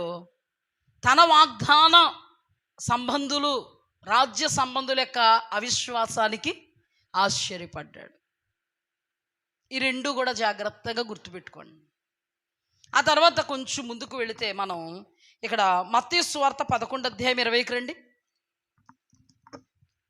మత్తయి సువార్త 11:20. అందరూ ఎవరమ్మా? అబ్రహాము సంతానం కదా. 20 పిమ్మట ఏ ఏ పట్టణములలో ఆయన విస్తారమైన అద్భుతాలు చేసినో ఆ పట్టణముల వారు మారు మనస్సు పొందకపోవుట వలన ఆయన వారిని ఇట్లు గద్దింపసాగాను. అయ్యో కొరాజినా, అయ్యో బేత్సెదా, మీ మధ్య చేయబడిన అద్భుతములు తూరు సీదోను పట్టణాల్లో చేయబడిన ఎడల ఆ పట్టణపు వారు పూర్వమే గోని పట్ట కట్టుకుని బూడిద వేసుకుని మారు మనస్సు పొందియుందురు. విమర్శ దినమందు మీ గతి కంటే తూరు సీదోను పట్టణముల వారి గతి వారవదగినదై ఉండునని మీతో చెప్పుచున్నాను. కెపర్నహూమా, ఆకాశము మట్టుకు హెచ్చింపబడిదవా, నీవు పాతాళము వరకు దిగిపోయేదువు. నీలో చేయబడిన అద్భుతాలు సొదొమలో చేయబడిన ఎడల అది నేటి వరకు నిలిచిండును. విమర్శ దినమందు నీ గతి కంటే సొదొమ గొమొర్రా వారి గతి వారవదగినదై ఉండునని మీతో చెప్పుచున్నాను. నేను అర్థమైందా మీకు?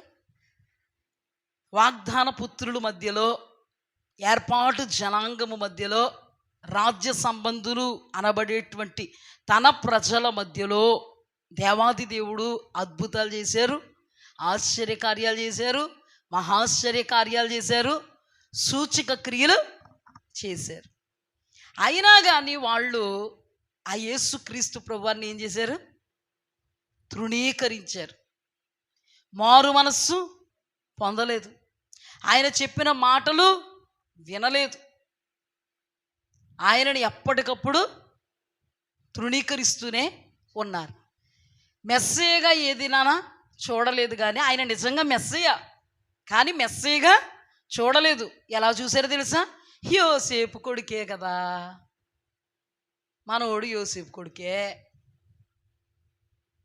మన మరియమ్మ కొడుకే, వాళ్ళ అక్క జిల్లందరూ మనకు తెలియదా ఏంటి అని ఆయనను తృణీకరించారు. అందుకని దేవుడు ఏమన్నాడో తెలుసా? గద్దింపసాగెను. ఏమని గద్దించాడో తెలుసా? అయ్యో కొరాజినా, బేత్సెదా, మీ మధ్యలో చేయబడినటువంటి అద్భుతాలు తూరు సీదోను అనబడే అన్యజనుల మధ్యలో చేస్తే వాళ్ళు ఎప్పుడో గోనె పట్టగట్టుకుని బూడిద పోసుకుని మారు మనస్సు పొంది పరలోక రాజ్యము ప్రవేశించెదరు. అంటే అన్యజనుల గురించి ఎంత కాన్ఫిడెన్స్గా మాట్లాడుతున్నాడు దేవుడు. అన్యజనుల గురించి అంటే అన్యజనులు ఎలా ఉండాలి, అన్యజనుల గురించి ఎంత అలా మాట్లాడుతున్నాడు దేవుడు. అంటే అన్యజనులు ఎలా ఉండాలని ఆయన ఉద్దేశం, అన్యజనుల విషయంలో ఆయన మనోభీష్టం ఏంటి అనేది మనం ధ్యానం చేయాలి. ఇక్కడ అయ్యో కెపర్నహూమా, ఆకాశము మట్టుకు హెచ్చింపబడిదవా, పాతాళానికి నీవు దిగిపోదు. ఏమంటే అన్యజనుడు అనబడేటువంటి శతాధిపతి హెచ్చించుకున్నాడా, తగ్గించుకున్నాడా? గుర్తించాడా లేదా? గమనించాడా లేదా? ఆయనను గ్రహించాడా లేదా? గ్రహించాడా? అందుకని ప్రశంసనుందాడా లేదా? కానీ ఇక్కడ వీళ్ళు ఏమవుతున్నారు? కళ్ళు నడినెత్తికెక్కిన తరం. ఏమంటే కడుపు నిండా ఆహారం ఉన్న వాడికి ఆకలి బాధ తెలీదు, ఆహారము లేని వాడికి తెలుస్తుందండి ఆకలి బాధ. దేవాది దేవుడు వాళ్ళ ప్రక్కనే ఉండి అద్భుత ఆశ్చర్య మహాశ్చర్య సూచక్రియలు చేస్తూ వాక్యం అనబడేటువంటి దేవాది దేవుడు పరలోక రాజ్యము ప్రవేశింపజేసేటువంటి వాక్యాన్ని ప్రకటిస్తూ ఉంటే వాళ్ళ హృదయాలు క్రొవ్వినవి. ఏమైనా ఇది నా లాంగ్వేజ్ కాదు, బైబిల్ లాంగ్వేజ్. అర్థమైందా? పాస్టర్ గారు మమ్మల్ని కొవ్వెక్కిందన్నారు, అందుకే మాని పాడేశాము అంటారు మళ్ళీ. అంటే అర్థం చేసుకోలేరు కదా. కొంతమందికి ఇక్కడి నుంచి ఎలా చెప్తున్నామో అర్థం అవుదాం. ఒక మాట ఒకలా చెప్తే ఆ మాట ఇంకోలాగా అర్థమవుద్ది. మాని కూర్చుంటారు ఇంటి దగ్గర నరకానికి పోవడానికి, అగ్నికి ఆహుతి అయిపోవడానికి. సైతాన్ గడు అలా వినబడేలా చేస్తాడు, తిప్పుతాడు. ఎలాగా? అవకాశం ఇవ్వకండి సైతాన్ గడికి. నిద్రకు కూడా అవకాశం ఇవ్వకండి అమ్మా, నిద్రపోకండి. చూడండి, కెపర్నహూమా, ఆకాశము మట్టుకు హెచ్చింపబడుదువా, నీవు నేల మట్టుకు దిగిపోదువా. అంటే ఏంటి? హెచ్చించుకుంటున్నావా, నీ గతి ఎలా ఉంటుందో చూడు. వినట్లేదా, నీ స్థితి ఎలా ఉంటుందో చూడు. క్రొవ్వు పట్టిందా, నీ స్థితిగతులు ఏమైపోతాయో చూడు అన్నట్టుగా దేవుడు గద్దిస్తున్నాడు.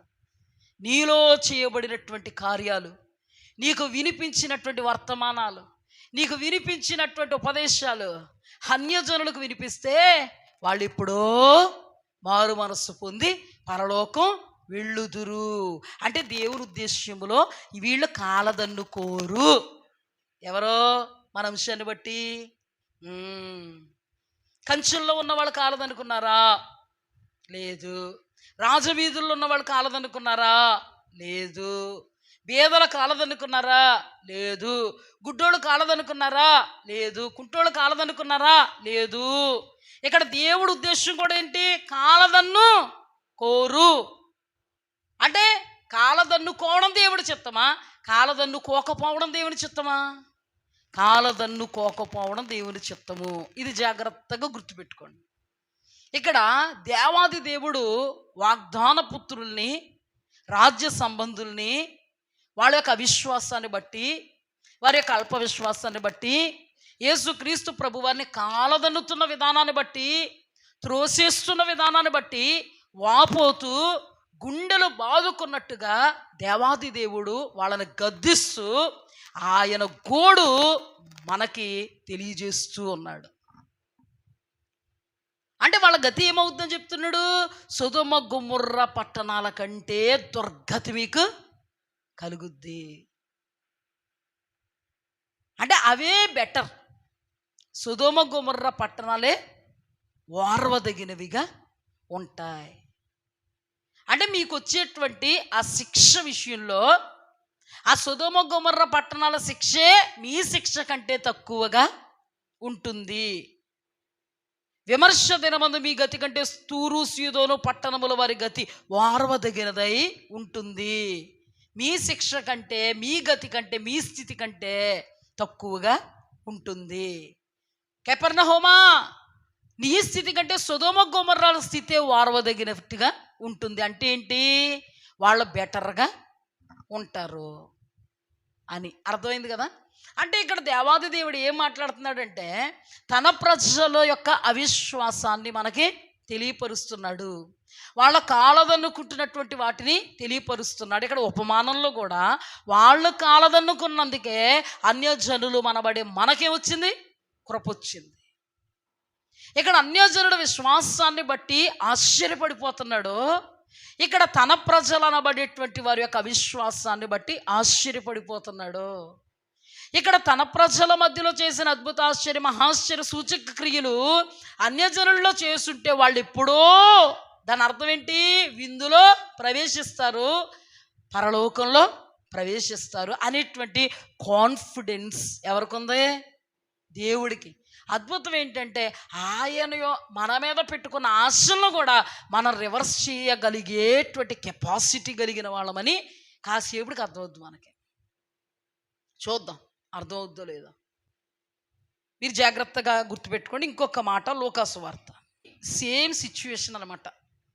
అక్కడేమో మత్తయి రాశాడు, ఇక్కడేమో లూకా రాశాడు. ఇదంతా ఒకే సందర్భం. మనం ఇంతవరకు చెప్పుకున్నది కపెర్నహూమ ఇవన్నీ తిట్టారు కదా, ఇదంతా ఒకే సందర్భం. ఈ సందర్భం కింద మాట్లాడుతున్న మాట లూకా రాశాడు.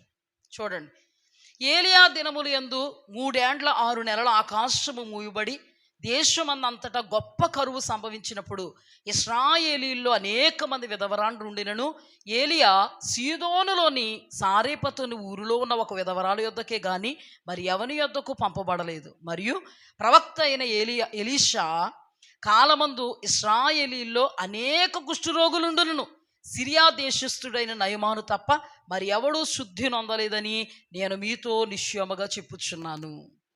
హల్లెలూయా. ఇక్కడ దేవాది దేవుడు ఏమంటున్నాడంట? తన ప్రజలు అనబడినటువంటి వాళ్ళు విధవరాండ్రు కరువు దినాన చాలామంది ఉన్నారు. ఎక్కడ?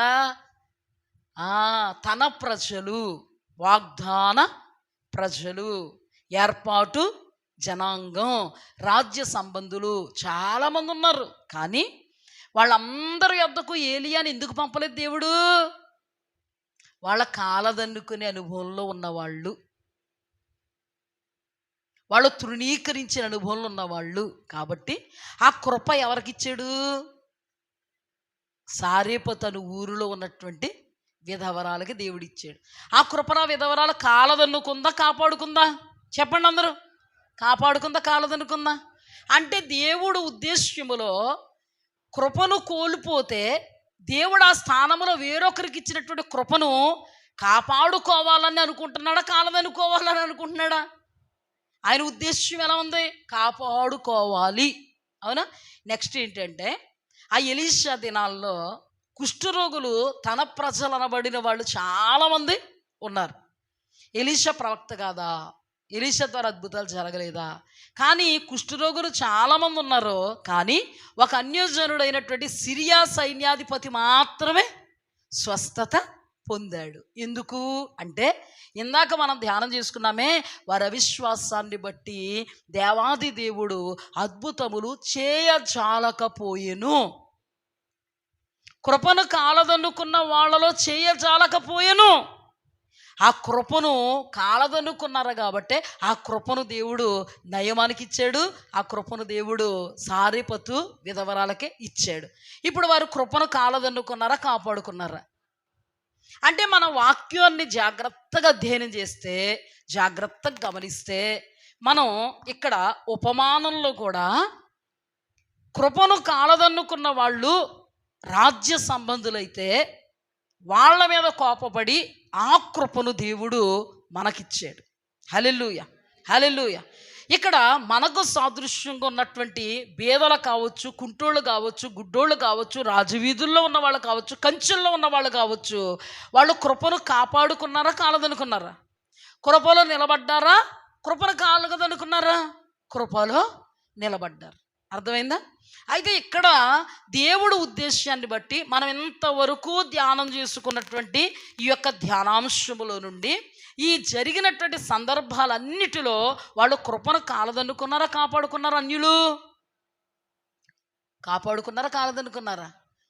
ఎక్కడ చూసిన కృపను కాపాడుకున్నారు, కాపాడుకున్నారు, కాపాడుకున్నారు. కాలదన్నుకుంటే ఇందాక ఏమన్నాడు? కెపెర్నహూమా, ఆకాశమునికి హెచ్చించబడుదువా, నీవు పాతాళానికి దిగిపోదువు, నీకంటే సొదొమ గొమొర్రా పట్టణాలు ఓర్వదగినవి. ఇప్పుడు అన్యజనుడు కృపను కోల్పోతే ఇప్పుడు మనకంటే దౌర్భాగ్య స్థితిలో ఎవరన్నా ఉంటారా?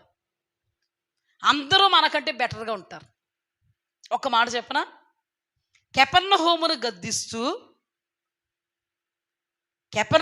గద్దిస్తూ అక్కడ దేవుడు మాట్లాడుతున్నాడు. సొదొమ గొమొర్రాల పట్టణాల గతి ఓర్వదగినది. ఇక్కడ కూడా అయ్యో కొరాజీనా బెత్సయిదా అనబడే తన ప్రజలను గద్దిస్తూ తూరు సీదోను పట్టణాల యొక్క గతి ఓర్వదగినది అన్నాడే. ఇప్పుడు మనము ఈ కృపను కాలదన్నుకుంటే మన గతి ఎంత దౌర్భాగ్యమో తెలుసా? చూడండి జాగ్రత్తగా. మనది ఎంత దౌర్భాగ్యమో తెలుసా? ఆఖరికి తన ప్రజల కంటే సొదొమ గొమొర్రా పట్టణం ఓర్వదగినదైతే ఈ రెండింటికంటే దౌర్భాగ్య దశకు మనం దిగజారిపోతాం. అధికమైనటువంటి తీర్పు మనకి ఉంటుంది, అధికమైనటువంటి శిక్ష మనకి ఉంటుంది. అర్థమైందా? మీకు అర్థమైందా? అంటే ఎంత కృపిచ్చాడో, ఎంత కృపను కోల్పోతే అంత నష్టం మనకి ఎక్కువ.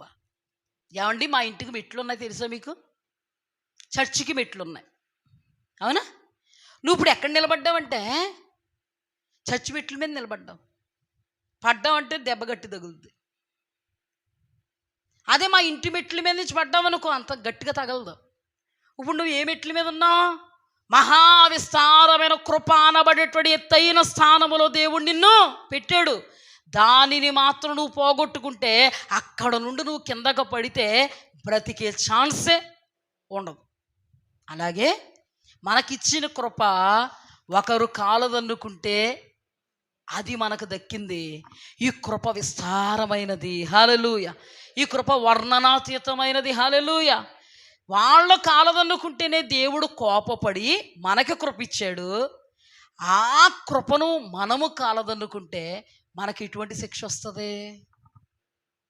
మహా ఘోరమైన భయంకరమైన శిక్షావిధి కలుగుటకే మనము కృపను కాలదన్నుకున్న వాళ్ళము అవుతాము. అర్థమైంది ఇప్పుడు? అంటే దేవుడిచ్చిన కృపను కాపాడుకోవడానికి ప్రయత్నం చెయ్యాలి. ఈ రోజున నీ దైవజనుడు ఎందుకు ఉపదేశముతో నిన్ను కట్టాలనుకుంటుంటా? ఈ రోజున నీ దైవజనుడు ఎందుకు నిన్ను త్వరపెడుతుంటా? ఈ దినాన నీ దైవజనుడు ఎందుకు నీకు పిలుపునిస్తుంట? దేవుడేమన్నాడు తెలుసా? బలవంతము చెయ్యండి. హల్లెలూయా అన్నాడా లేదా? బలవంతముగా తీసుకొచ్చి లోపల కూర్చోబెట్టండి. హల్లెలూయా. చూడండి, దేవుని వాక్యంలో యేసుక్రీస్తు ప్రభువారు స్పష్టంగా చెప్తారు. ఏమని చెప్తారో తెలుసా? బాప్తిస్మమిచ్చు యోహాను కాలం మొదలుకొని ప్రవక్తల వరకు పరలోక రాజ్యం బలాత్కారంగా పట్టబడుతుంది. బలాత్కారంగా. బాప్తిస్మమిచ్చు యోహాను బలవంతం చేస్తున్నాడా లేదా? ఇదిగో పరలోక రాజ్యం ప్రవేశించండి, ఇదిగో మారు మనస్సు పొందండి, పరలోక రాజ్యం సమీపించిందని కేక వేయుచున్న ఒక నిశ్శబ్దము, మండుచు ప్రకాశించే అగ్నిగోళము. దేవుడే అభిషేకాన్ని అతనికి ఇస్తే ఎంతోమందిని అతడు పరలోక రాజ్యం కొరకు ఆయుత్తపరిచాడు, బలవంతం చేశాడు, సిద్ధపరిచాడు. ఆయుత్తపరచడం అంటే ఏంటి? సిద్ధపరిచాడు, బలవంతం చేశాడు, పిలుపునిచ్చాడు, ఉపదేశించాడు, మారు మనస్సు కొరకు బోధించాడు. దానికి లోబడిన వాళ్ళు ధన్యులయ్యారు. హల్లెలూయా. అందుకే యేసుప్రభు ఏమన్నారు? బాప్తిస్మమిచ్చు యోహాను నీతి మార్గమున మీ యొద్దకు వచ్చినను ఆయనను మీరు తృణీకరించిన కారణాన వేశ్యలు, సుంకరులు, పాపాత్ములు అబ్రహాము, ఇస్సాకుతో, యాకోబుతో కూడా పరలోక రాజ్యములో మీకంటే ముందు కూర్చుందురు. రాజ్య సంబంధులు అనబడే మీరు వెలుపటి చీకటిలో పడద్రోయబడుదురు. ఇప్పుడు దేవుడు మనకెంతో కృపనిచ్చిన తర్వాత మనం ఈ కృపను కాలదనుకుంటే మనము కూడా వెలుపటి చీకటిలో పడద్రోయబడతాం, అధికమైన శిక్షకు పాత్రులు అవుతాం. అధిక శిక్షలు ఏమనుకుంటున్నారా? నరకం అంటే ఒకటే కాదండి, నరకంలో శిక్షలు ఉంటాయండి. కానీ కృపను కోల్పోయిన మనకు ఎటువంటి శిక్ష? చాలా భయంకరమైన శిక్ష. బలాత్కారంగా యేసుక్రీస్తు ప్రభువారు కూడా ఏం చేశారు? పరలోక రాజ్యం సమీపించింది, మారు మనసు పొందండి అని ఎంత ప్రయాసపడ్డారండి ఆయన. పడ్డారా లేదా? ఆది అపోస్తులతో అపోస్తుల కార్యములో దేవుడు ఏమన్నాడు? మీరు యెరూషలేములో నుండి వెళ్ళక నా వలన వినిన పరిశుద్ధాత్మ కొరకు మీరు కనిపెట్టండి అని చెప్పిన తర్వాత ఏమన్నాడు? మీరు యోదయ సమరయ భూదిగంతముల వరకు నాకు సాక్షులై ఉంటారు. ఎందుకు? యోదయలోను సమరయలోను భూదిగంతముల వరకు మీరు నా రాజ్యాన్ని ప్రకటించి బలవంతం చేసి మీరేం చేయాలి? పరలోక రాజ్యం లోపలికి మీరు తీసుకురావాలి. అందుకే కదండి అపోస్తలులు ఆసియా ఖండాన్నంతా కదిలించేటండి ఎవరో? పౌలు, పేతురు, యాకోబు, యోహాను, అపోస్తలులందరూ శిరచ్ఛేదనలు చేయబడ్డారు, హతసాక్షులుగా మారిపోయారు. ఊరికే చంపారు వాళ్ళని, బలవంతం చేస్తున్నందుకు. ఇప్పుడు కూడా దైవజనులు ఏమంటున్నారండి? సువార్త చెప్తుంటే బలవంతం చేసి మత మార్పులు చేస్తున్నారు అంటున్నారు. అందుకే చంపుతున్నారు, అందుకే కొడుతున్నారు. అయినా ప్రాణాలను తెగించి పరలోక రాజ్య ప్రవేశం కొరకు వాళ్ళు బలవంతం చేసన్న పరలోక రాజ్యం కొరకు ప్రాకులాడుతున్నారు. అర్థమైందా లేదా? ఒక్క మాట చూపిస్తాను. అపోస్తుల కార్యములు 13వ అధ్యాయము 44వ వచనం. అపోస్తుల కార్యములు 13వ అధ్యాయం 44. మరుసటి విశ్రాంతి దినమున దాదాపుగా ఆ పట్టణమంతయు దేవుని వాక్యం వినుటకు కూడి వచ్చును. ఏంటండి కూడి వచ్చారు? దేవుని వాక్యం. తర్వాత యూదులు జనసమూహములను చూచి మత్సరముతో నిండుకొని దూషించుచు పౌలు చెప్పిన వాటికి అడ్డం చెప్పిరి. అప్పుడు పౌలును బర్నబాయు ధైర్యముగా ఇట్లనిరి, దేవుని వాక్యము మొదట మీకు చెప్పుట ఆవశ్యకమే, అయినను మీరు దానిని త్రోసివేసి మిమ్మును మీరే నిత్య జీవమునకు అపాత్రులుగా ఎంచుకొనుచున్నారు గనుక ఇదిగో మేము అన్యుల జనుల యొద్దకు వెళ్ళుచున్నాము. ఏలయనగా నీవు భూదిగంతముల వరకు రక్షణార్థముగా ఉండునట్లు నిన్ను అన్యజనులకు వెలుగుగా ఉంచి ఉన్నాను అని ప్రభువు మాకు ఆజ్ఞాపించిననిరి. అన్యజనులు ఆ మాట విని సంతోషించి దేవుని వాక్యమును మహిమపరిచిరి, మరియు నిత్య జీవమునకు నిర్ణయింపబడిన వారందరూ విశ్వసించిరి.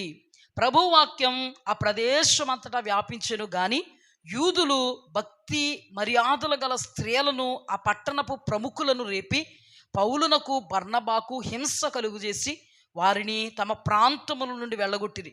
వీరు తమ పాదధూళిని వారి తట్టు దులిపివేసి ఈకోనియాకు వచ్చిరి. అయితే శిష్యులు ఆనందభరితులై పరిశుద్ధాత్మతో నిండిరి. హల్లెలూయా, హల్లెలూయా. వాళ్ళ కాలదనుకుంటే మనకు వచ్చింది కృపని ఈ వాక్యం ఏం చేస్తుంది? నొక్కి ఒక్కాణించి మనకి చెప్తుంది. కానీ అక్కడ చూడండి ఏమని మాట్లాడుతున్నారో తెలుసా? ఇక్కడ ఇంకొకసారి చదువుతాను చూడండి, 46. అప్పుడు పౌలు బర్నబాయు ధైర్యం గిట్లనిరి, దేవుని వాక్యం మొదట మీకు చెప్పుట ఆవశ్యకమే, అయినను మీరు దానిని త్రోసివేసిరి. త్రోసివేసినందుకు వాళ్ళు ఏమయ్యారు? నిత్య జీవమునకు అపాత్రులుగా ఎంచుకొనుచున్నారు. ఇదిగో మేము అన్యజనుల యొద్దకు వెళ్ళుచున్నాము. వాళ్ళను త్రోసివేసిన వాళ్ళు నిత్య జీవానికి అపాత్రులు. ఈ మాట చాలా ప్రాముఖ్యం, జాగ్రత్త గుర్తుపెట్టుకోండి. వాక్యము ప్రకటించడానికి దేవుడు ఏర్పాటు అనబడేటువంటి ఆ దైవజనులు వాక్యం ప్రకటిస్తూ ఉన్నప్పుడు ఆ వాక్యము ప్రకటించే వారిని త్రోసివేసిన వాళ్ళు నిత్య జీవానికి అపాత్రులు అన్నాడు లేదా? నిత్య జీవం అంటే ఏంటి? పరలోకం. విందు అంటే ఏంటి? పరలోక రాజ్యములో విందు. ఇక నిత్య జీవానికి అపాత్రులు ఎవరయ్యారు? కాలదన్నుకున్న వాళ్ళు. ఇది గుర్తుపెట్టుకోండి, జాగ్రత్త గుర్తుపెట్టుకోండి. అక్కడ ఏమంటున్నాడు? మీరు అపాత్రులు నిత్య జీవానికి, అంటే పరలోక రాజ్యం ఇక మీకు లేదు. యేసుక్రీస్తు ప్రభు వారు కూడా అన్నారా లేదా? ఏమన్నారు? అబ్రహాం, ఇస్సాకు, యాకోబులతో కూడా వేశ్యలు అనబడిన వారు, పాపాత్ములు అనబడిన వాళ్ళు వీళ్ళు పరలోక రాజ్యంలో కూర్చుంటారు, కానీ మీరు రాజ్య సంబంధులు అని అనుకుంటున్నారు, అబ్రహాము సంతానం అనుకుంటున్నారు, మీకు పరలోక రాజ్యం లేదు. డిక్లరేషన్ జరిగిందా లేదా? ఇప్పుడు ఇది నేను చెప్తున్న మాట కాదు. పరలోక రాజ్యం ఉందా లేదా? వాళ్ళకి లేదు. పౌలు గారు చెప్తున్న మాటను బట్టి పరలోక రాజ్యం ఉందా లేదా? వాళ్ళకి లేదు. ఉపమానములో విందుకు రాని వాళ్ళని బతిమాలమన్నాడా? లేదు. విందుకు రాలేని వాళ్ళు విందు ఉందా లేదా? లేదు. అంటే పరలోకం ఉందా లేదా? లేదు. అంటే పరలోకము లేదు అని వాక్యాన్ని బట్టి డిక్లేర్ చేసి చెప్తున్నాను. ఈ వార్త సత్యము, ఆషామాషి కాదు. ఇప్పుడు మన దగ్గరికి వద్దాం. కింద చూడండి. ఇదిగో మేము అన్యజనుల యొద్దకు వెళ్ళుచున్నాము. ఏలయనగా 47, నీవు భూదిగంతముల వరకు రక్షణార్థంగా ఉండునట్లు నిన్ను అన్యజనులకు వెలుగుగా ఉంచి ఉన్నానని ప్రభువు మాకు ఆజ్ఞాపించినని. అన్యజనుల మాట విని సంతోషించి దేవుని వాక్యాన్ని మహిమపరిచిరి. చూడండి, అన్యజనులు ఆ మాట విని సంతోషించి దేవుని వాక్యమును మహిమపరిచిరి, మరియు నిత్య జీవమునకు నిర్ణయింపబడిన వారందరూ విశ్వసించిరి. ఈ మాట చాలా ప్రాముఖ్యం. ఈ మాట వివరిస్తాను, జాగ్రత్తగా వినండి. ఇప్పుడు అన్యజనులు ఏమయ్యారంట? సంతోషించిరు. హల్లెలూయా, హల్లెలూయా. దేవుని ఏర్పాటు అనబడేటువంటి వాక్యమును ప్రబోధిస్తున్నటువంటి పౌలయ్య గారిని బట్టి, దేవుని ఏర్పాటును బట్టి వాళ్ళు ఏం చేశారు? సంతోషించారు. సంతోషించిన వాళ్ళు ఏర్పాటును కాలదన్నుతారా? చెప్పండి. సంతోషించిన వాళ్ళు ఏర్పాటుకి సరెండర్ అవుతారా? సంతోషించిన వాళ్ళు అవుతారు. దుఃఖపడే వాళ్ళు అవుతారా? ఎందుకు వచ్చిందిరా బాబు అనుకున్న వాళ్ళు అవుతారా? కర్మరా బాబు అనుకున్న వాళ్ళు అవుతారా? జాగ్రత్త గుర్తుపెట్టుకోండి. ఇక్కడ ఏమని రాయబడిందంటే, మరల చదువుతాను 47, నీవు భూదిగంతముల వరకు రక్షణార్థంగా ఉండినట్లు నిన్ను అన్యజనులకు వెలుగుగా ఉంచున్నానని ప్రభువు మాకు ఆజ్ఞాపించాను. ఇప్పుడు దేవుని బిడ్డలమైన మాకేం ఆజ్ఞాపించాడు దేవుడు? చెప్పండి. పోలుస్తున్నాను. నిత్య జీవానికి పాత్రులుగా ఉండు నిమిత్తము నిత్య జీవము కొరకు సిద్ధపరిచేటువంటి సిద్ధులలో నూనె అనబడేటువంటి వాక్యముతో దైవజనురాలా నేను మిమ్మల్ని ఏర్పాటు చేశాను. హల్లెలూయా.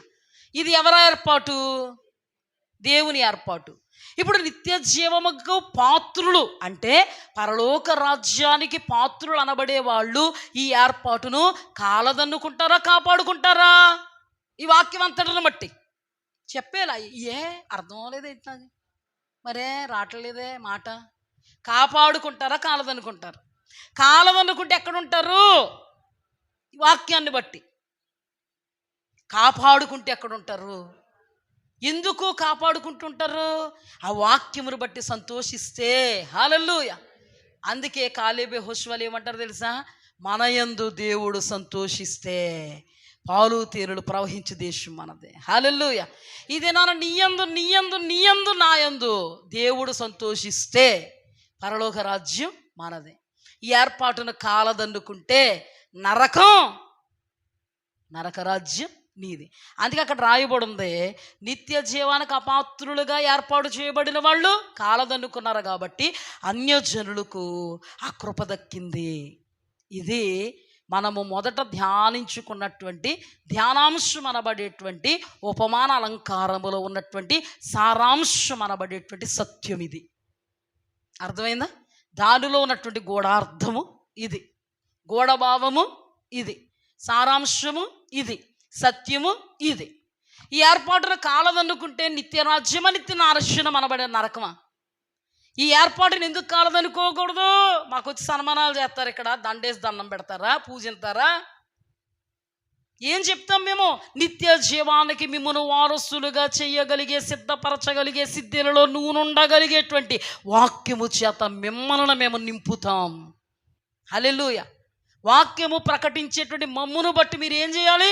సంతోషించాలి, హర్షించాలి. పిలుపుకు ఏమవ్వాలి? లోబడాలి. అందుకే పౌలు ఏమన్నాడు తెలుసా? దినములు చెడ్డవి, సమయాన్ని పోనీ ఒక సద్వినియోగం చేసుకో, సమాజంగా కూడుకున్నట్టును మానకు, ఆ దినము సమీపించిన కొలది మరి ఎక్కువగా. ఈ రోజున దేవుని మందిరంలో ఉన్నవాళ్ళు ఎవరు? దేవుని వాక్యమును వినడానికి సంతోషముగా వస్తున్న వాళ్ళు ఎవరు?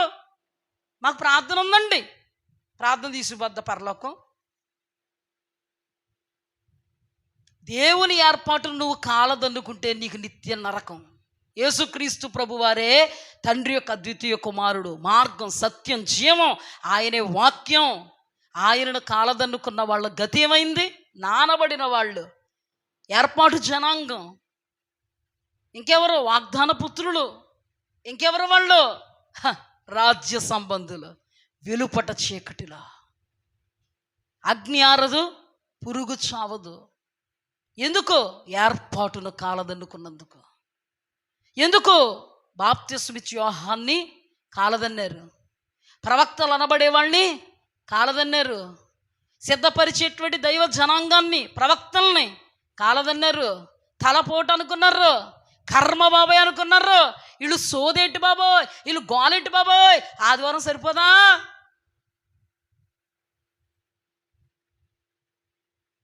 ఏమయ్యారు వాళ్ళు? ఏర్పాటు జనాంగం కాదా? ఈ రోజున నువ్వు వాళ్ళ కాలదనుకుంటే నీకొచ్చిన కృప కాదా ఇది? ఈ కృపను నీవు కాలదనుకుంటే వాళ్ళకంటే నరక బాధ, వాళ్ళకంటే నరక శిక్ష నీకు తప్పదో.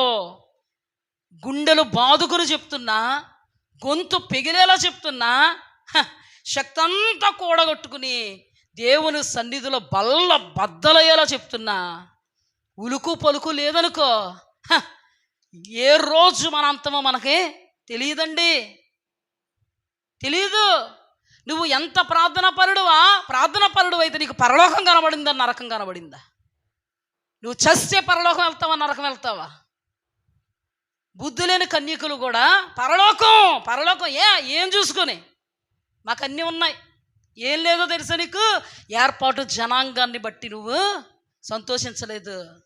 నీ కొరకే, కేవలం నీ కొరకే ఏర్పాటు చేసిన సంఘములో, నీ కొరకే ఏర్పాటు చేసిన సహవాసానికి నువ్వు రాలేదు. వాళ్ళ ద్వారా విడువబడుతున్నటువంటి ఉపదేశ క్రమములో నువ్వు నిలవలేదు. ఏం పట్టుకుని వెళ్ళిపోతావు పరలోకం? పరలోకం అంటే ఆశామాషియా? నువ్వు ప్రార్థన చేస్తున్నావు, పరలోకం కనబడిపోతుందా నీకు? నరకం కనబడుతుందా? ఏం కనబడుతుంది నీకు? దేవాది దేవుడు ఇదిగో తిరిగి రా నరుడా అంటే ఎక్కడికి వెళ్తావు? దేవదూతలు కనబడుతున్నాయా నీకు? నరకదూతలు కనబడుతున్నాయా? మన జీవితంలో ఎంతవరకు దేవుడు కనికరించి మనల్ని బ్రతికించాడు, ఎంతవరకు కూడా మన ఆయుష్కాలం మనలో ఉంచాడంటే ఏంటో తెలుసా? నువ్వు మరణ పంచుల్లోకి వెళ్ళిపోయావు, కానీ నిన్ను బ్రతికించాడు ఎందుకో తెలుసా? నువ్వు చస్తే నరకం పోతావని. నీ ఏర్పాటు జనాంగము, ఏర్పరచబడినటువంటి సంఘము, సహవాసము, దైవ జనాంగము చెబుతున్నటువంటి వాక్యాన్ని నమ్ముకుంటే నరకము నుండి తప్పింపబడతావని దేవుడు నీకు ఇచ్చినటువంటి తరుణము. ఎందుకో తెలుసా? కృపగల దేవుడు మనల్నే కనికరించాడు. ఏమంటాడో తెలుసా? బలవంతం చేసి తీసుకురండి అమ్మా, బలవంతం చేసి తీసుకురండి. బలవంతం చేసి తీసుకురావడానికి మాకేమన్నా వజ్రాల వర్షం కురిపిస్తారనా? మాకేమన్నా జీతం ఇస్తారా? వచ్చి మీరు వచ్చినందుకు మాకేమన్నా లాభమా? గొంతు పెగిలేలాగా కడుపు చించుకొని శక్తి ఏమీ లేకపోయినా దేవుణ్ణి నమ్ముకుని దేవుడిచ్చినటువంటి కృపను బట్టి గొంతు పెగిలేలాగా అరుచుకుంటా చెప్తున్నా, ఒక్కరికే పట్టలేదు. ఈ రోజున వచ్చిన మీరు ధన్యులు, హల్లెలూయా. వింటున్న మీరు ధన్యులు, హల్లెలూయా.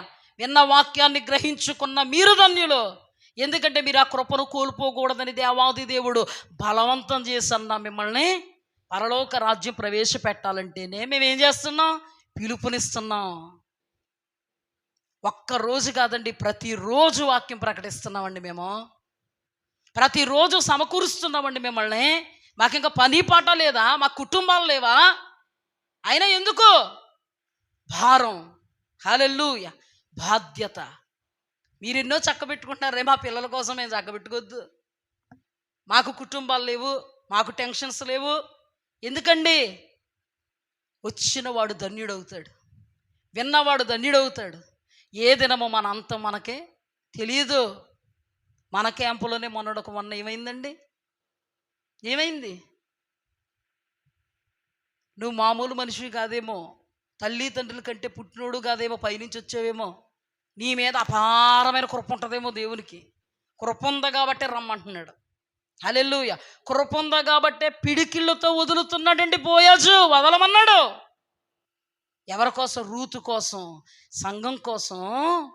దేవుడు దైవజనుణ్ణి, పనోణ్ణి పిడికిళ్ళతో వదిలేయండి రూతు కోసం. ఆ రూతు కాలదనుకోలేదు, ఆ పిడికిళ్ళతో వదిలేస్తే సమకూర్చుకుంది.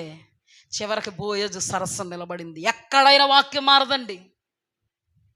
ఈ రోజున నరకపు పాత్రులుగా ఉంటున్నారండి సార్వత్రిక సంఘం. పరలోకం మన అంతఃపురం అని పాట పాడితే రాదండి. మన స్వభావాలు మారకుండా, మన స్థితిగతులు మారకుండా, మారు మనస్సుకు తగిన ఫలాలు ఫలించకుండా ప్రార్థన ప్రార్థన ప్రార్థన ప్రార్థన అంటే యాకోబు తొడగూడొసిలా కొట్టాడు దేవుడు. కొట్టబడుతున్నావేమో, జాగ్రత్త. ప్రార్థన కాదు ప్రాముఖ్యం. నీ మనస్సు మారి నూతన మగుట్టు వలన రూపాంతరము చెందు. దేవాది దేవుడు పరలోక రాజ్యం ప్రవేశించండి, సమీపించింది, మారు మనస్సు పొందండి. బాప్తిస్మ ఇచ్చి యోహాను ఏమంటున్నాడు తెలుసా? ఇదిగో గొడ్డలు చెట్ల వేళన నాటబడి ఉన్నది, ఫలించని ప్రతి చెట్టు నరికి వేయబడి అగ్నిలో పారవేయబడును, అక్కడ ఏడ్పును పండ్లు కురుకుటియుండును. ఏమండి? వాగ్దాన పుత్రులు అనబడిన వీళ్ళు, ఏర్పాటు జనాంగం అనబడినటువంటి వీళ్ళు, రాజ్య సంబంధాలు అనబడినటువంటి వీళ్ళకి బైబిల్ లేదండి చేతిలో? లేదా? ప్రార్థన లేదా? నువ్వైనా వాక్యం ప్రకటించగలవో లేదో తెలదు, కానీ బ్రహ్మాండంగా ప్రకటిస్తారు. కానీ వాళ్ళకి పరలోకం ఉందా? ఈ రోజున చేస్తున్న ప్రార్థనను బట్టి అనుకుంటున్నారు మాకు పరలోకం. నిన్న మొన్న ధ్యానం చేసుకున్నాం కదా, కళలు వచ్చేయడం గొప్ప, దర్శనం వచ్చేయడం గొప్ప, స్వప్నం వచ్చేయడం గొప్ప. మనం ఏదో పైనుంచి ఊడిపడ్డామని మనం ఏదో కృప. యాకోబు జీవితం ధ్యానం చేసుకోలేదా మనం? మబ్బు విడిపోలేదా మనకి? జాగ్రత్త సుమ. నానబడిన వాళ్ళకి ఏదన్నా అయితే ఎంత బాధపడతామో, ఏడుస్తామో, గుండెలు బాదుకుంటామో. నీకు విశ్వాసం లేదు కాబట్టే నరకపు పాలైపోతున్నారు నీ వాళ్ళందరూ అంటుంటే సేవ కుట్టినట్టు కూడా మనకే ఉండదు. నీకు విశ్వాసం ఉంటే నీకు భారం వస్తుంది. హల్లెలూయా. బిడ్డల్ని, భర్తల్ని, నానబడిన వాళ్ళని ఎక్కడికి తీసుకురాగలుగుతాం? దేవుని ఏర్పాటులోనికి, సహవాసంలోనికి, సంఘంలోనికి, వాక్యం యొద్దకు. మనల్ని సిద్ధపరిచేది ఏంటండి? వాక్యం. బుద్ధి లేని వాళ్ళలో ఏమి లేదండి, వాక్యం. ఇక్కడ పౌలేమంటున్నాడండి, నిత్య జీవానికి మిమ్మును మీరే అపాత్రులుగా చేసుకున్నారే. వాక్యం చెప్తున్న మమ్మును మీరు తృణీకరించారు. ఇక్కడ ఏం రాయబడింది? 48 వచ్చిన అన్యజనుల మాట విని సంతోషించి దేవుని వాక్యం మహిమపరిచిరి, మరియు నిత్య జీవానికి నిర్ణయింపబడిన వారందరూ విశ్వసించిరి. నిత్య జీవం అంటే అర్థమవుతుందా మీకు? అసలు అర్థమవుతుందా లేదా? పరలోకం. పరలోకానికి నిర్ణయింపబడిన వారు విశ్వసించిరి. ఈరోజు నీ మాటలు నీకు నువ్వు విశ్వసిస్తే నువ్వు పరలోకం ప్రవేశిస్తావని అర్థం. నువ్వు విశ్వసిస్తే అయ్యో నా భర్త నరకం వెళ్ళిపోతాడే అని గుండెలు బాదుకుంటావని అర్థం. నా పిల్లలు నరకం వెళ్ళిపోతారే అని గుండెలు బాదుకుంటావని అర్థం. బాబా బాగా చదువుకో, ఇంజనీర్ అయిపోవాలరా, డాక్టర్ అయిపోవాలి, బాగా చదువుకో నాయన, రేపు పొద్దున్న ఎగ్జామ్ కదా, చదువుకో. ఈ లోకం అశాశ్వతం అండి. దేవుని వాక్యంలో రాయబడి ఉంది, ఆ వాస్తవమైన జీవం కొరకు మంచి పునాది వేసుకొనుచు. హల్లెలూయా. ప్రార్థన ఒకటి ఉంటే సరిపోద్దా? సత్క్రియలని ధనం, మారు మనస్సుకు తగిన ఫలం, ఔదార్యం, మేలు చేసేటువంటి తత్వం ఏముండవు. పేదనే ఏంటి? ప్రార్థన తీసుకెళ్ళిపోద్దా నిన్ను? దేవుని వాక్యాన్ని బట్టి మలచబడతావే, అప్పుడు చేస్తావే ప్రార్థన. ఆ ప్రార్థన పరలోకంలో ఫలమవుద్ది. ఆ విజ్ఞాపన ద్వారా దేవుడు కార్యాలు చేస్తాడు. ఆ యాచన, కృతజ్ఞత, స్తుతులను దేవుడు ఆలకిస్తాడు. వన్ ఆఫ్ ద పార్ట్ అవుతావు నువ్వు. సంఘ సభ్యుడిగా ఉంటూ సంఘము కొరకు, సంఘస్థుల కొరకు, అన్యజనుల కొరకు ప్రార్థించేటువంటి అనుభవంలో నువ్వు ఉంటావు. మూర్ఖించద్దు. మూర్ఖతను అగుపరచడం, మాయా విగ్రహాలను, గృహదేవతలను పూజించడం పాపముతో సమానం. నీకు భయం పుట్టాలి. నువ్వు అనుకుంటున్నావేమో చచ్చానంటే పరలోకం గ్యారంటీ అని. నేను చెప్తున్నాను, దేవుని వాక్యమునకు విరోధముగా దేవుడు ఏ కార్యము చేయడు. నువ్వు దేవుని పక్కన పెట్టి, దేవుని వాక్యాన్ని పక్కన పెట్టి, సహవాసాన్ని పక్కన పెట్టి, సంఘాన్ని పక్కన పెట్టి, దేవుని వాక్య సారాంశం యొక్క సత్యములో ఉండడాన్ని పక్కన పెట్టి పరలోకం నా అంతఃపురం అన్నావో భ్రమ మాత్రమే. ఈ లోకంలో దేవుడి దగ్గరికి మనం ఎందుకు వచ్చామో తెలుసా? కేవలం పరలోకం వెళ్ళడానికి. హల్లెలూయా. లేకపోతే అగ్ని ఆరదు, పురుగు చావదు. దేవుని వాక్యంలో ధనవంతుడు ప్రార్థన చేయలేదా? చేశాడండి. ధనవంతుడు సంఘానికి రాలేదా? వచ్చాడండి. ఎలా ఉన్నాడు? ఏదోలే, ఏమోలే. ఆ తర్వాత ఎప్పుడు వచ్చిందంట బుద్ధి? బుద్ధి ఎప్పుడు వచ్చిందంటండి? నరకానికి వెళ్ళిపోయిన తర్వాత. అమ్మ బాబోయ్, ఆనంద పాస్టర్ గారు చెప్పింది నిజమే, సోనియా అమ్మగారు చెప్పింది నిజమే. అమ్మ బాబోయ్, నేను ఏమయ్యాను, ఏమరి పడుతున్నానా, వాళ్ళు చెప్తుంటే నవ్వుకున్నానా. కొంతమందికండి వాక్యం చెప్తుంటే నవ్వులు వస్తాయండి. వస్తాయి. ఎంత మూర్ఖత్వమో తెలుస్తుంది అప్పుడు నాకు. ఎంత మూర్ఖత్వమో అనే విషయం నాకేమవుద్ది? అర్థమవుద్ది. ఎవరు ఇప్పుడు నవ్వలేదు, దేవునికి స్తుతి కలుగుగాక. మళ్ళీ అక్కడికి వెళ్ళకండి, ఎవరు నవ్వారు, ఎవరు నవ్వారు, ఎవరు నవ్వారు? వాక్యం వినండి. చాలా అద్వితీయంగా ఉంది మాట తెలుసా? నిత్య జీవానికి అపాత్రులు అయిన వాళ్ళు ఉన్నారు, వాక్యాన్ని మహిమపరిచి సంతోషించి వాక్యం చెప్పే వాళ్ళని స్వీకరించిన వాళ్ళు నిత్య జీవానికి పాత్రులయ్యారు. ఇది నాన్న నీకు నాకు కూడా, నీకు నాకు దేవుడిచ్చిన కృపా భాగ్యం. మనం దేనికి సాదృశ్యంగా ఉన్నాం? కుర్రూపులమండి. రాజుగారు అనబడే దేవుడి దగ్గరికి వెళ్ళడానికి మనకి అర్హత లేదు. రాజుల గ్రంథంలో కురూపులు తెలుసా మీకు? 4 కుష్ఠరోగులు తెలుసా? ఈ 4 కుష్ఠరోగులు పాలెం అవతలు ఉండాలి. దేవుడు కనికరిస్తే వాళ్ళ తెగింపును బట్టి వాళ్ళు రాజుగారికే ఏం చెప్పారు? శుభవర్తమానం చెప్పారు. వాళ్ళ తెగింపును బట్టి శుభవర్తమానం చెప్పారు. అంటే దాని అర్థం వాళ్ళ విశ్వాసాన్ని బట్టి రాజుగారిని చేరగలిగారు. ఈ రోజున ఇక్కడ కూడా మనకు విశ్వాసం ఉండాలి. వాక్యం పట్ల, వాక్యాన్ని మహిమపరిచేంత విశ్వాసం, వాక్యాన్ని ప్రకటించేటువంటి దైవజనులను దేవుడు ఏర్పాటు చేశాడు. ఆ ఏర్పాటుకు లోబడాలనేటువంటి విశ్వాసం. సహవాసానికి పిలిచిన వాడు, నమ్మదగిన వాడు, దైవజనుడు సహవాసానికి పిలుస్తున్నారు, సహవాసానికి వెళ్ళాలి, ఆ వాక్యాన్ని వినాలి అనేటువంటి విశ్వాసం. హల్లెలూయా, హల్లెలూయా. విశ్వాసం లేకుండా దేవునికి ఇష్టలుగా ఉండుట అసాధ్యం.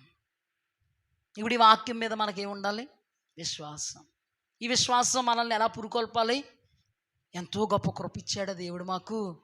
అమ్మ బాబోయ్, కురుపులమా మేము? యోగ్యత లేనోళ్ళమా? అర్హత లేనోళ్ళమా? ఎంత కృప ఇచ్చాడా దేవుడు?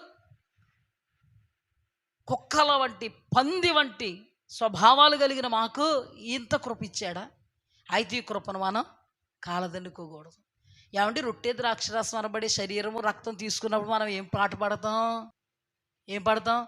నశించు వారికి నీ శిలువా వెర్రితనముగా నున్నది, రక్షింపబడుచున్న పాపికి దేవుని శక్తి అయ్యున్నది.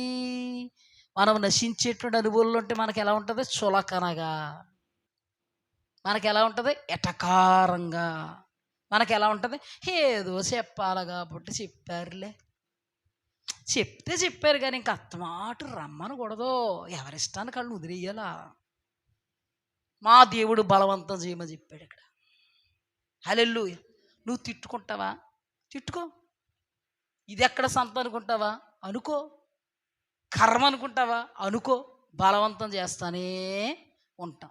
హల్లెలూయా.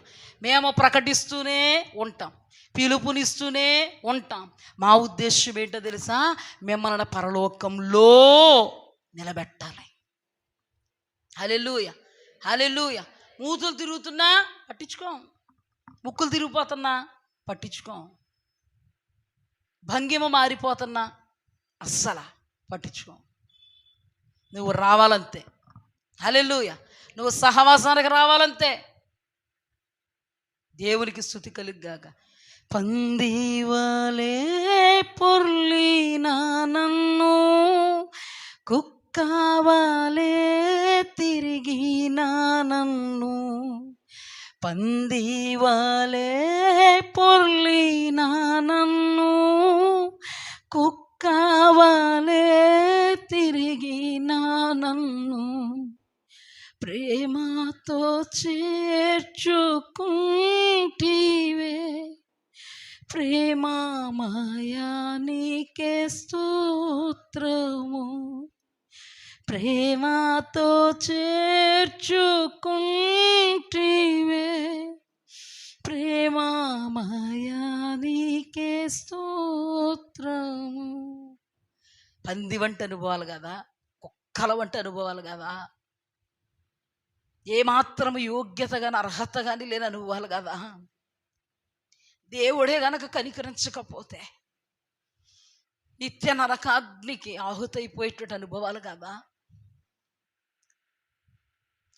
కరుణా సంపన్నుడైన దేవుడు ఏ రోజో మన బ్రతుకు అయిపోయి ఉండేది, ఏ రోజో చనిపోయి ఉండేవాళ్ళం ఏదో విషయంలో.